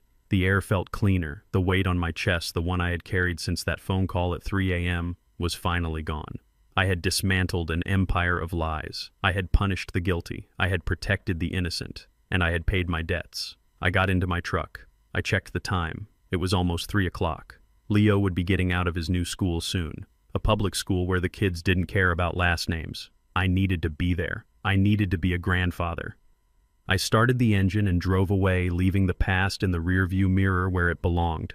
The war was over. It was time to live. 1 year later, the view from the 40th floor of the Jefferson Logistics Tower was breathtaking. The city stretched out below a grid of lights and concrete that I had helped build. But I wasn't the one sitting in the CEO's chair. Zoe was. I stood by the window watching her lead the board meeting. She was wearing a tailored cream suit, her hair cut in a sharp professional bob. She did not look like the broken girl I had carried out of that rehab center. She looked like a queen. She was reviewing the quarterly projections for our new affordable housing initiative, pointing out inefficiencies with a laser focus that reminded me so much of her mother. "Gentlemen," she said, her voice clear and authoritative, "we are not cutting corners on the insulation. I do not care what the budget says. We build homes that last. If you cannot make the numbers work, find another supplier. Or I will find another board." The room went silent. Then heads nodded. Pens moved. They respected her. Not because she was my daughter, but because she was formidable. She had taken over the day-to-day operations 6 months ago, and the company had never been stronger. She had taken the pain of the last few years and forged it into armor. Leo was sitting in the corner playing with a toy dump truck on the expensive carpet. He looked up at me and grinned, showing a gap where a baby tooth had fallen out. "Look, Grandpa," he whispered, zooming the truck across the floor. "I am hauling concrete just like you." I smiled. He wasn't afraid of loud noises anymore. He didn't flinch when adults raised their voices. He was a happy, normal 6-year-old boy. The shadow of the Worthington estate had finally lifted from his eyes. Zoe adjourned the meeting. The executives filed out, shaking her hand with genuine deference. She walked over to me and kissed my cheek. "How did I do?" "Dad," she asked, the steel in her voice softening. "You did good, baby," I said. "Better than good. You run this ship better than I ever did." She looked out the window at the city skyline. "I learned from the best," she said. "And Dad, thanks for handling the intake at the foundation this morning. Dr. Evans said we had 3 new families come in for help." "We did," I said. "And we are going to help every single one of them." The Zoe Jefferson Foundation was thriving. It had become a beacon for women trapped in abusive marriages, providing legal aid, housing, and a way out. Every dollar we spent was a direct strike against men like Blake. It was the best investment I had ever made. I looked at my daughter and my grandson. They were safe. They were strong. They were free. The war was truly over. Later that evening, I was back at my modest house in the suburbs. It was quiet. The repairs were finished. The walls were painted. The furniture was new. But the soul of the house was the same. It was a place of peace. I walked to the mailbox at the end of the driveway. The air was crisp, smelling of autumn leaves. I pulled out a stack of bills and circulars, and then I saw it.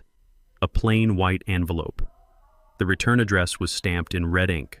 Federal Correctional Institution, Danbury. The name above the address was handwritten in a shaky script. Inmate 89402, Victoria Worthington. I stared at it. I didn't feel anger. I didn't feel fear. I felt nothing. It was like looking at a relic from a dead civilization. I walked back into the house. I did not open the letter. I knew what it said. It would be a plea, a manipulation, a sob story about how hard prison was, about how she was sick, about how she needed money for the commissary or for a new lawyer. She would try to appeal to my sense of mercy. She would try to use guilt. She would try to use Leo's name. But Victoria Worthington did not understand that she had spent her currency long ago. She was bankrupt in every way that mattered. I walked to the fireplace in the living room. The embers of last night's fire were still glowing faintly under the ash. I struck a match and lit the corner of the envelope. I watched the flame catch. The paper curled and blackened. The red stamp of the prison dissolved into smoke. I held it until the heat licked my fingertips, then I tossed it onto the grate. I watched it burn until it was nothing but gray ash. I didn't owe her a response. I didn't owe her a thought. Her punishment was not just the prison cell. It was the silence. It was the knowledge that the world had moved on without her, that the people she had tried to destroy were thriving while she rotted. That was the true justice. I dusted the ash from my hands and walked to the kitchen. It was time for coffee. I poured a cup of black coffee and walked out to the back porch. I sat in my rocking chair, the wood creaking familiarly under my weight. The sun was setting, casting long shadows across the lawn I had tended for 30 years. I took a sip. It was hot and bitter, just the way I liked it. I thought about the journey, the gate, the jail cell, the auction, the warehouse. It felt like a lifetime ago, but the scars were still there. My shoulders still ached when it rained, but they were good scars. They were reminders that I had stood my ground.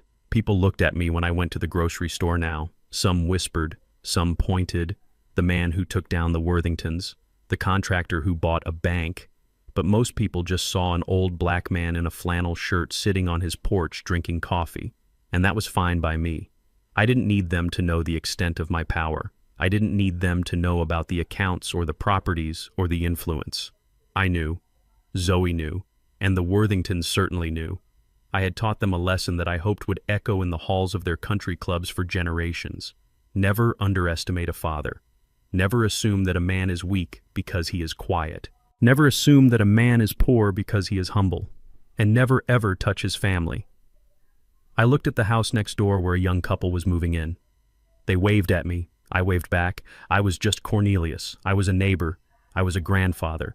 But if the devil ever came knocking at my door again, if anyone ever tried to hurt the people I loved, they would find out that the old contractor still had plenty of fight left in him.